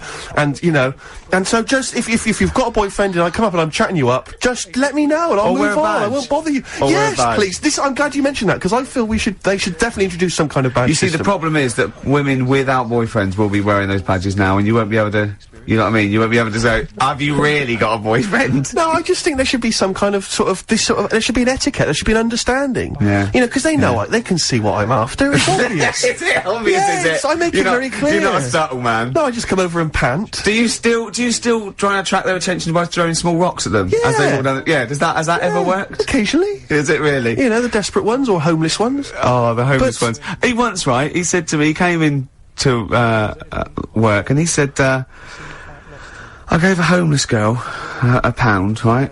Because I fancied her. He said, is that wrong?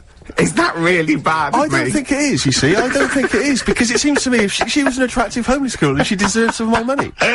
I just imagine him slowing down. I imagine him, like, going past loads of tramps going, get out, babe, get a job. And she goes, hello. But I have to say, I did for a moment just pause and think to myself whether I could kind of scoop her up in my arms, take her back to my place, and kind of turn her life around like My Fair Lady. Oh, yeah. You know what I mean? And kind of teach her to speak properly, and dress her up in smart clothes, and take her out into sort of society. Yeah. I think that's where your first mistake was. You said, listen, love, I'm up for it if I can hose you down. That was where you went wrong. Smith's Cemetery Gates. Great, wasn't it? Always cracking. Off the Queen is Dead. Voted best album of all time, I think, in an NME poll. I don't think it is their best album. Strangers Here We Come. I agree. I agree. Yeah. Yeah. Cracking. Anyway, Karl, yeah, so people are arguing on the flight. How did you enjoy Edinburgh, by the way, anyway? Because I saw you up there briefly with you and, Nick Frost, your new mates, Nick Frost and Simon Pegg. You know, he prefers them to us now. I know, apparently, I could tell that from just talking to him, really. It was just, the way he was sort of looking at them, everything, he was just smiling at Nick Frost. It's his new best chum. You love Nick Frost, don't you? Would you have preferred it, right, if I went to Edinburgh and had to sit with some people that I really didn't like?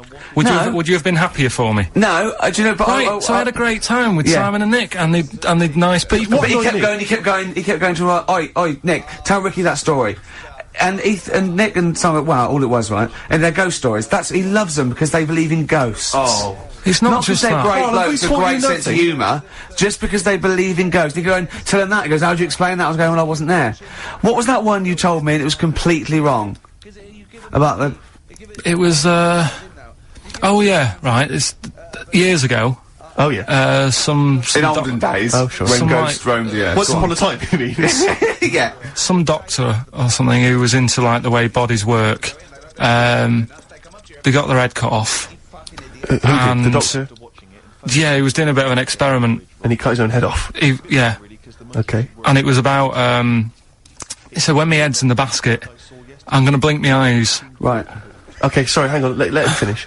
And, so the doctor has chopped his own head off, and he's told everyone, I'm gonna blink my eyes to prove that he's in the basket, and he goes like, right, I'm gonna blink my eyes about, you know, as many times as I can. So quick, count them. And they count, and he got to, like, 15 before he died. Now, this is how Karl told me that. Till Nick Frost explained that, Karl told me, he said, right, well, a bloke, right, he had his head cut off, and when his head was in the basket, he went, count how many times I can blink. And I went, well, that's rubbish. He went, no. And Nick went, well, no, he actually said, when my head's in the basket. And Karl went, all right. I said, Karl, do you know the subtle difference? Do you see the subtle difference? I have to say, though, guys, I still don't really understand what went on there. You've both lost me. The story is that a bloke who'd been found doing, You mean that Karl just explained it and that was a clear version?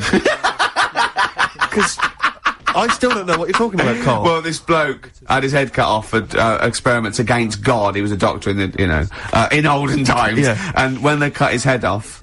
Why did they cut his head off? Because it was he was crimes against. Exactly, he was executed. Yeah, and he said to his assistant, "When my head's in the basket, I'm going to blink. Count how many times I blink and write it down as an experiment." Right? Karl told it to me like his head was cut off and he went in the basket, and when his head was in the basket, he looked up and said, "Count how many times I blink." Yeah, I love that. I love the difference in that story. Yeah. Both rubbish. Yeah. But one's possible and one isn't. You believe anything that you're told, except when we tell you the truth. Right, here's one. Ghosts and that we got talking about. Sure. And Nick said, right, he said, you'll like this one. He said, my auntie, was having loads of problems. Why are you whispering? It's not illegal to talk about ghosts on the radio. No, but It's hearing this. so, the auntie's in the house and that, and, furniture's moving about all the time. Oh, God. And they were like, no, this is... Steve, you told me this one. This is such rubbish, mate. No, come on, let's listen. I'm gonna leave it to you. I'm gonna sit back and enjoy it. I'm just gonna watch your face, Steve. Right. Sorry, so I missed the beginning there, Karl. There's an auntie in the house. Basically, Nick's auntie. Right. In the house, things moving around all the time, and it was just annoying every time she tidied up. It was like... It's just annoying. Making a mess. It was one part annoying to two parts scary. Yeah. So stuff was moving around all the time, and they said, right, rather than we need an housekeeper. rather than having the house a mess, until we sort this out. Stop it! I've got the vicar coming round. Stop moving stuff around. Oh, yeah, go on. They said, That shouldn't be in the pants drawer. let's put all the furniture in one room, right? So just have one room that's a mess, and have all the others empty. Because I love the poltergeist can't really, it can move wardrobes around, but it can't open the door to put it in another room. Yeah. Poltergeist going, oh, I'm just making this room messy. I wish someone would open the door so I could, go on. Yeah, but so all this stuff's in this room. So they right? moved all their furniture into Everything, one they room. put like the drawers in there and everything, and it was really uncomfortable because they were all like on top of each They other. sat in the room with all the stuff. Yeah, they had to, because that's where the three-piece suite was. Okay. Oh, God. Right? Alright. Oh, God. So they sat there, right, all crumpled up and that, but nothing can move because it's so tight. I think things were trying to move, Yeah, but everything was so tight, it's They just like... foxed that poltergeist. So anyway, one night they sat there, like, sort of a bit awkward watching the telly and that, and, you hear some banging Yeah. in the next room. So, she goes, oh, God, what's that? Oh, he hadn't moved in, had he, the ghost? So, To some of the empty rooms. so there's this He's bang... moved some friends and family in. There's this banging about going on, No, so listen to this, she Steve. gets up, right, Yeah. and what it is, they had the baby in the next room because there wasn't much room for the cot. Right, so they left the baby with the ghost.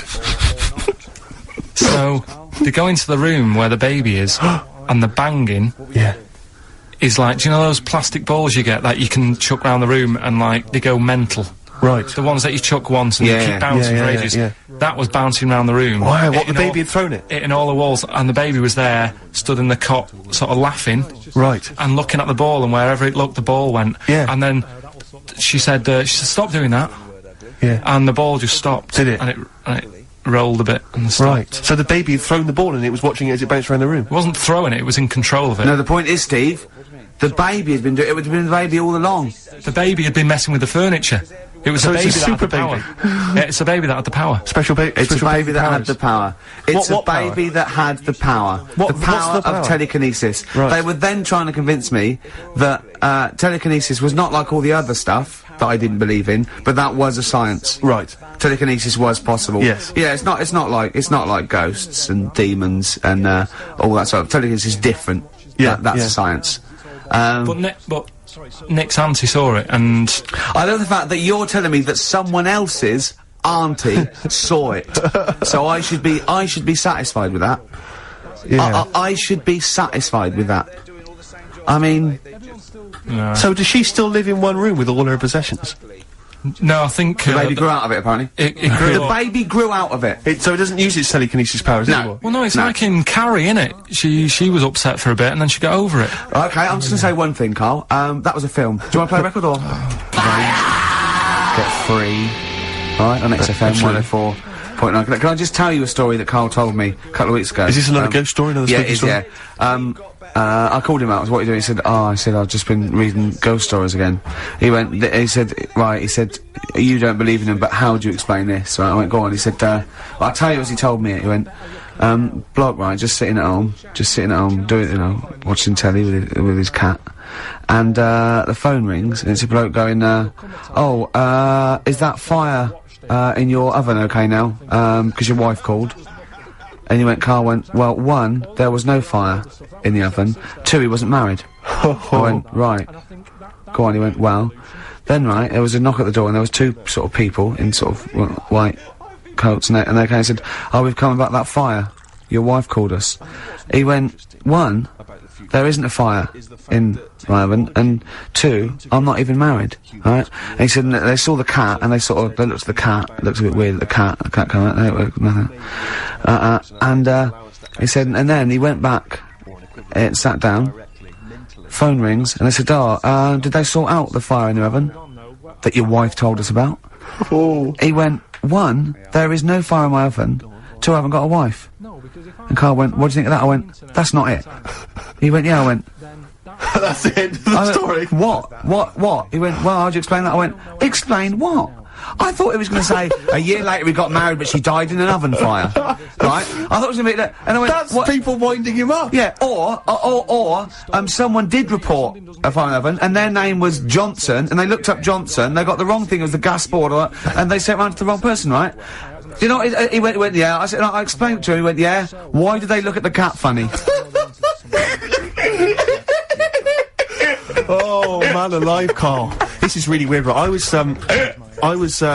in my house once, right, and the doorbell rang. Yeah. Right, I opened the door, there was no one there. Yeah. Right? And then I looked across the street, right, and there were some kids running away. Yeah. Now, how do you explain that? Yeah. There was another time, right, where, like, I opened the door and there was a bloke goes, you've ordered pizza. I went, I haven't ordered pizza.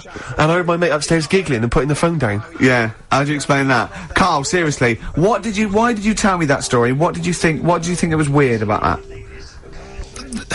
The fact that it was 3 different people. Is this all the information? Is that the entire story? It was 3 different people. Did you fall asleep and not read the end? A fire that didn't happen, about a wife that didn't exist, and a cat that didn't look happy.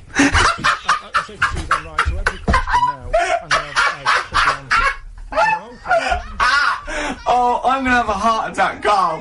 What? I mean, why did they look at the cat funny? Because cats don't like spirits, do they? What? The other blokes were ghosts? Yeah. Yeah, that's it. So these are kind of beetle about type ghosts. These are ghosts who walk the earth as the undead, just winding people up slightly. That's lovely. That is lovely. Seriously, and a cat that did not look happy. But seriously, why would ghosts wander around just like winding people up? Oh. Maybe something did happen there years ago. Some fire, some woman might have died in a house of a fire or something. Yeah. And it sort of all happened again. Yeah, it's certainly a mystery. Well, if you don't- It is a mystery. I mean, I can't. What's this book you were reading? You were reading a book, which is interesting enough. It was a for tea and Times. Oh, Karl. Yeah. Well, I don't know what to say. Well, I'll tell you this, Karl. Here's a track that will spook you right out. This is Warren Zevon from what was it, like about 1979, early 80s? Oh, great track. Werewolves of London. Play this, Karl. But don't be from 1978, Karl. Werewolves of London by Warren Zevon. Are you a fan of that? It's alright, that. Great track, isn't it? Fans of Warren Zevon, maybe if you should know he's got a new album out as we speak. Although, if you're a fan, you probably know that already. Yeah. If you aren't a People fan, who hate him would be interested in knowing that he's got a new album out. Do you believe in, I think lycanthropy? Is it not called? What's that, sorry? Lycanthropy. What's lycanthropy? Isn't that werewolfism? Really? Isn't it? Do you believe in that, Karl? They've found stuff, haven't they? They've found kids walking about who are all hairy. Because they sort of grew up with wolves and that. Yeah. So No. You see, 2 things there. You cannot take on acquired characteristics genetically. So, if you grew up with wolves, it wouldn't suddenly make you hairy. There's been pictures, there's been stories on it, and I reckon most people a lot of people have seen the stories. It's a popular thing. You mean the kids that are born hairy? No, there's kids who've been born hairy, right? Yeah, that's it. No, but listen, and they walk around on all 4s, and they drink milk from a saucer. Steve, this is remember that time with the maggot in the head? getting out with bacon, and you were like laughing, and then people called up and said, "Yeah, I've seen that. I've read about that." Yeah, this is the same thing. Have you seen an XFM listener up close? Have you ever looked? They drink milk from a saucer. Yeah, they've got to be kept on leads. People who listen to this show. There's no point me telling you about stuff. There is. It's comedy gold. When you were at school, did you keep arguing with the teacher saying you're talking rubbish? Teachers didn't teach us about werewolf boys and ghosts. They taught us maths. God, right. Tell the story about the manhole cover.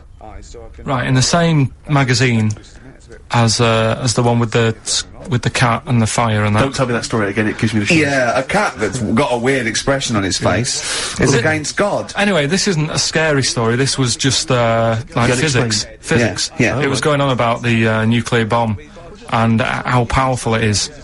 And, they put a manhole cover on top of one. Blew it up. Yeah. Never saw the manhole cover again.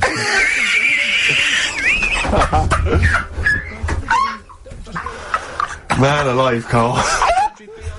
Unexplained. What's going on there? Something weird is happening there.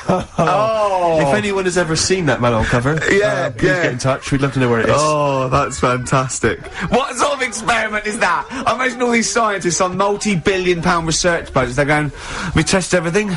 What would you do to manhole cover? Don't know. That's like letting a couple of students yeah, exactly, have control of a nuclear Do you reckon it can send a traffic cone into orbit? Go on then, put it on there. I love that. I imagine that. What value is that? I might tell you what we could do. We could put the manhole cover on it and aim it and then blow the bomb up, and the manhole cover would have someone's eye out. Fire it. See if you can fire manhole covers off the nuclear bomb. Whatever. Try bangers to a bomb. See if it's louder. Oh, God. Okay, listen, Karl, play another track, and then afterwards, can we probe your views on the week's news? If you want. We'll do a bit of a white van Karl session. Pumpkins. Today is the greatest, because we're back. That's true enough. All right. I hope people, Rick, were listening to that loud in this lovely summer's day. I mean, no, not too loud. Well, don't annoy people. White van, Karl. Yeah, White Van Karl. I mean, for those that don't know, we do this, we ask Karl the questions that the Sun asked someone else. That's right, the Sun every day asks, some, average Joe, his views on the week's big stories. Karl, let me ask you now, what do you make of Prince Harry smoking openly at a polo club? Are you aware of this story? No. Was it? Go on. Prince Harry, you know that he's one of the royals. Yeah. And he was seen smoking openly, a fag, a cigarette, at a polo club. Third in line to the throne. Something like that, yeah. Imagine that. Someone smoking a cigarette who's third in line to the throne. A cigarette, Karl. Is it a non-smoking polo club? Do you know, I don't know, but if it were, would that make things even worse for you? Well, no, seriously, what do you make of it? This is, the whole, the furore is he's a role model, he's a royal, should he be seen puffing away in a public place? I don't think it matters, does it? Not concerned for you? How old is he? Is he old enough to smoke? I think he probably is, yes. Right, yeah, well, I think the trouble with, this role model thing, with anything that's legal, it should either be illegal or not. Yeah. I just don't think you can impose things like that, because you could say that it is bad for you, and it is bad to start smoking, and it really is bad for you, it causes cancer and everything. But everyone knows that, don't they? Well, yeah, but you should either make it illegal or shut up about it. So this is Karl you're asking, isn't it? I am indeed. Sorry, so we can throw these questions your way as well, if you fancy. Sorry, yeah. But it doesn't matter. But Karl, what are your views generally? I mean, it's obviously cigarettes are perfectly legal and so on, but what about stronger narcotics? Because I know you're very scared of drugs and stuff, aren't you? I'm not a fan. No, what's your concern? What's your worry? Just that you might get into them. It's like you might have them and go, oh, this is alright. Exactly, Karl. Exactly. Although I was talking to you about it earlier, and you weren't very sympathetic about a lot of young people who have perhaps gone to crack or smack. Didn't you describe it as their own fault? Sometimes it is, isn't it? Yeah. I mean, I could have turned to it where I grew up, but I said, well, don't want to do that, it's not good for you. Sure. And I avoided it. You turned to ghosts. So you've got no sympathy for anyone who's a drug addict? It's their own fault, is your... It depends, doesn't it? Sure. Do you know what I mean? You can be an addict if, I don't know, something, I'm trying to think of a nice way that well, you most might people start on stuff like that because something really traumatic's happened to them. Very few people go out for a laugh one night and go, let's all try it. Sure. So, but, yeah. Just say no, I suppose, is the Just say attitude no, in the listen to the cast of Grange Hill. Now, this will scare you. Now, Karl, you will be a little bit unnerved about this. Have you seen the film Jurassic Park? Yeah. You know what happened there?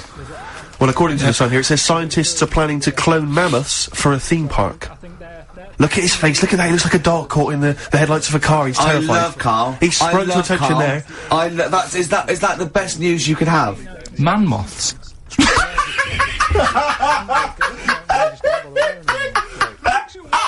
Right, yeah, man moths. I man love moths. the fact that that's why he was so excited that they bred a man moth. What is this? Yeah, it's a human being that hides in your wardrobe and eats the entire jacket in a day. Yeah. What do you mean, man moths? Mammoths! Mammoth! The big hairy Have you heard cow of a from the mammoth? Ice Age. I mean, elephant. You're not so excited about that, then? You can take or leave bringing back mammoths to life, but a man moth? A man moth is a different matter. Oh. If we'd have never brought that up, he'd have gone and told someone now, Yeah. you know, they've bred an half man, half moth. This and is that's what how, we this is how mean. things start. This is what we mean when you hear don't- these ghost Are you stories. slightly deaf? Is that it? When you hear these stories, you're slightly deaf. And his head was in the basket, and he went, count how many times I blink. Is it, Carl, is English your first language? Are you actually foreign? Is that the thing? yeah. Should we speak When we say slower? foreign, we mean not of this planet. Yeah. Should we speak slower? Would that be a help to you? No, go on. Next What do you one. make of Do that? you think that's good? The Would you think idea that's of good to bring back mammoths? prehistoric animals. These giant elephants. They're slow, aren't they? It's not as if they're gonna, like, get out and run fast and they can't capture them. They'd probably be a fence, to be honest, Carl. They'd probably be a fence. No, but Big but you're asking it as if, like, oh, it could all go wrong, but it couldn't, could it? Well, Really? but the point was about Jurassic Park is they thought it wouldn't go wrong. They thought they had it all under Yeah, but control. that was and Have you dinosaurs. learned nothing from Jurassic Park, Carl? Dinosaurs would say, oh, think about it before you do it. But with a airy elephant, it's not gonna. Not a concern for you. Would you go along to see him? Would you be interested in that? If it was in the area. He's the best. He's great, isn't he? I'd love a queue, Nothing right? impresses No, him. but what I'd like to do is Karl sitting like Yoda in a little cave, and I'd just like to see people like Tony Blair and, you know, Stephen Hawking in a queue, and they go and say, Karl, got a bit of a problem, And thinking of cloning a man and a moth. Yeah. Problem? Not an issue. No, if I'm in the area, I might cruise around and have a look at it. Otherwise, just don't send it near my clothes. Oh, that's fantastic. So it's just for a second. As the words "man moth" came into your head, how excited were you? I mean, were you both terrified and excited? For the moment when you thought that they'd cloned a man and a moth. I pictured, What kind of face did he have? Did he have the moth's head, or was it a man's head? just a little man head. Right. What was his face? What did it look like? He just was like a bit shocked. Perplexed. Yeah. Yeah, So it was like he'd been grafted onto the body of a moth without his consent. And when he was asleep. Yeah, he'd woken up. He just went in to have a goiter removed, Yeah. and they said, we've He replaced woke your up with goiter with the body of a giant moth. Yeah. Is that alright, Mr. Jenkins? So he had the head of a little. Was it a little boy or a man? little man, Right. Okay. and he's just bumping into a lamp. Just bumping into the. If you went into hospital and they'd done something, what's the worst thing they could do, right? What would you rather have done, right? You wake up and you've got lobster claws for hands. Right. You wake up and you've got duck's feet. Or you wake up and you've got one horn coming out of your head. The worst thing, Yeah. probably the horn coming out of my head. Why? Get in the way. That'd be useful, wouldn't it, in fights and stuff? And for like parties, people play Well, I suppose quoits. the lobster claws would also be quite handy there. Definitely. Black Rebel Motorcycle Club, spread your love. You enjoying it so far? Yeah, I suppose so. First show back. Yeah, it's not bad. It's great to be I'm back. just thinking about that money, Rick, to be honest. I It's know. still playing on my mind. I know. Yeah. Could we maybe get like a sort of telethon type thing going, or a little charity thing, just sort of help me pay? You can't really ask people to send you money. It's Really? technically begging. Is it? Yeah. Okay, is Unless there you're any are you a registered charity? I suppose not. Not really. We could probably get you status. Yeah. But could I promise? I mean, could I pretend to give them something in return? I mean, am I allowed to sell things on the radio? Yeah, you are. Yeah, Yeah. so- Although you probably get in trouble with the authority if you're using it to sort of like to your own. my Not like everyone else doesn't. Look, exactly. Yeah. Free lunches and Yeah. sponsorship and God knows yeah, what. yeah. You know what I mean? Yeah. Put the people that work here, small fry, the scum. Exactly. The nobodies. Yeah. Yeah. But 165 quid is quite a lot of money, so, I mean, if you want to contribute anything, Rick, as I said before, you're more than welcome to. Yeah, no, I would if I felt any responsibility. Right. Or cared. Sure. Yeah, I got there too early, which is annoying. What we should have done, really, was get you your plane and come back, because I'd have had time. Do you know, I was going to mention it at the time, but I didn't want to, because I knew the answer would be no. Oh, Karl. Oh, I've had a great time. I've forgotten how good it was just to have a normal just to have a conversation with you. Have you been looking forward to this? He's really down today, isn't he? He's down, man, isn't he? Just a bit tired. But it's interesting, because I said to him, did you enjoy Edinburgh? He spent the week up in Edinburgh, obviously, and he said, well of him, he loved it up there, he's been partying every night, and he actually enjoyed it, and I've never met him when he's actually enjoyed anything before. He's never enjoyed anything, as far as I know, and I'm depressed that we weren't involved. His paper round. He loved the paper round, and this is the first time he was talking about that the other day as well, I said to him, that's what he really thinks that paper round he had when he was 14 was the best job he'd ever had. Yeah, he still thinks it's the best job, because he said he was his own boss. But no, you won't. He went, well, I'll get on my bike and think. And he said, I bet if I phoned those people who I delivered the papers to, they'd say it was the best delivery they've ever had. He said, in fact, I bet a lot of them have chucked in the delivery because it went downhill. This is all, he's thinking this as he went along. Yeah. Didn't you? Yeah. Imagine phoning someone up and saying, you don't remember me, but I used to deliver your paper 10 years ago. Was it the best delivery service you've ever had? No, but if I said I delivered it 10 years ago, you used to, if you got up at like 6 in the morning, it was there for you.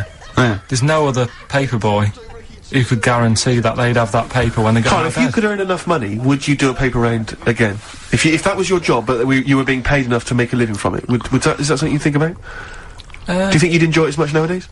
Yeah, I reckon I would, yeah. Yeah? Yeah, listen to some music. Sure. £1,000 a week, would you do the best? Yeah. Would you really? Yeah. Is there anyone out there who is willing to test that? Is there anyone who's willing to pay Karl, right, a sum of a grand, to take a week off work and deliver papers just for that week? All day, though, it's all day. No. I'll get up, and the customers will have their paper. Yeah, but can I tell you what street it is? No, because... no, it's the M25. See... You are being paid £1,000. Yeah, £1,000. You've got to deliver to the M25. I'll tell you what, let's take the mood down a little bit and play one of the most beautiful songs I've been looking forward to getting back on the road. Just to play this, to be honest. It's Jimmy Webb's version of Galveston. Galveston there, by the brilliant Jimmy Webb. Who wrote it? Who wrote it? He wrote it. Yes. I mean, yeah. Brilliant Jimmy Webb, who wrote it? Yeah. It was all one sentence. Yes. Did I confuse you? Again, yeah. With my speech patterns. It's just using the English language is always helpful, right? But compared to Karl, I'm Oscar Wilde, I aren't I? suppose so. Electric Soft Parade on XFM 104.9. Not long to go on our a triumphant return. I think. I think the papers will be saying, Steve. Yes. Karl. I've met Karl a couple of times in our sabbatical, and he said to me once. He said, oysters. So I said, have you ever tried oysters? I don't like them. And I went, he said, oh, it's just a thing about swallowing them whole, you know. He went, well, the reason you have to do that is just they're fatally poisonous. And if you bite into them, they kill you. And I went, well, of course they don't. He went, yeah. I went, well, of course they wouldn't. What have you chewed on its out? He said, no. I said, well, so you swallow them whole and they're not poisonous. He went, yeah, see. He said, when you swallow heroin in a Johnny, he says, that doesn't kill you, does it? That was it. Oh. And then, about a week later, he went, I was wrong about them. Yeah, I went, well, he said, yeah. And what did you say? It's if you eat them, and then you have some whiskey. They turn deadly when whiskey comes into contact with them. Yeah, when they've had a drink. They get a bit rowdy in your stomach. They start fighting. They can cause hilarious. So what are you saying now? Are you saying you don't believe that? Am I saying what? Are you saying you don't believe Look, that? he thinks he's got us here. He thinks he's got us here. Yeah, I don't believe that if you eat an oyster, then drink some whiskey, you die. You might not die straight away, but you won't. Eventually, 50 years time. If you've got to keep on drinking whiskey. Yeah, a bottle a day. 50 or 60 years later, he was dead. Yeah, oyster and a bottle of whiskey a day. Oh, then out of nowhere, 40 years later. Where does this information come from, Karl? If some doctor called up now, yeah, and put you right, would you believe him? If it wasn't Dr. Fox, yeah. What about the airy lads growing up with the werewolves and that? They didn't grow up with werewolves. Grow up with werewolves. You've confused about three just different a genetic stories there. mutation where they were born with very, very hirsute. There were a couple of kids, yes, they didn't grow up with wolves, and you can't kill them with a silver bullet. I mean, you're confusing two things. There were some kids who were very, very hairy, yes. Yeah. They're in folklore. There were some kids who grew up with wolves, yes. I don't think the two are connected.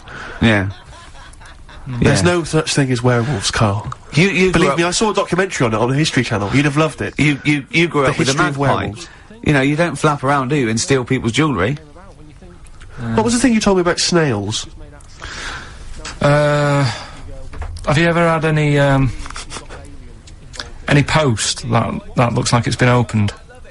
Occasionally, yeah. Right. Well, what it is, it's not your postman having a sneaky look. A sneaky look. Problem is, right. Slugs. The problem's slugs. Slugs at night. They like nipping about and that, and it gets a bit cold. And in London, like in the country, they go into the grass, don't they? Right. But in London, it's like, oh, what can we do? And they go in letterboxes. Slugs go in letterboxes. Get in letterboxes. It's nice and warm in there, dry and what have you. And these are homeless slugs, aren't they? The ones that have lost their shell. When they're in there, they only found out that they love glue. They've been eating the glue off the stamps. Right. And people have been getting charged for post because it hasn't had stamps on it. It's like, well, I put a stamp on it. Yeah. It's like slugs have been eating it. Sure. And they also eat the glue that's on the actual envelope shutter. And it's a real popular problem, this, that letters are being lost and opened and all that stuff. Yeah. Slugs. Are slugs like stealing postal orders and things and cashing them in and stuff? Yeah, again, you know, if there's a doctor, if there's a postman. Yeah. Well, there's two expert witnesses, a doctor and a postman. So postage is a real problem. When we see a slug's trail, or a snail's trail, it's glue. That's the glue they've stolen, is it? That's a little. I'm not going to say yes to that because I'm not sure. But we could follow that trail and find them, and they'd have a big sort of big pile of letters. Our stamps and there they are, like birthday cards from our aunts and stuff. But £2 notes. Yeah. Oh, that's fantastic. Wow. Slugs. Wow. So oysters and whiskey kill you.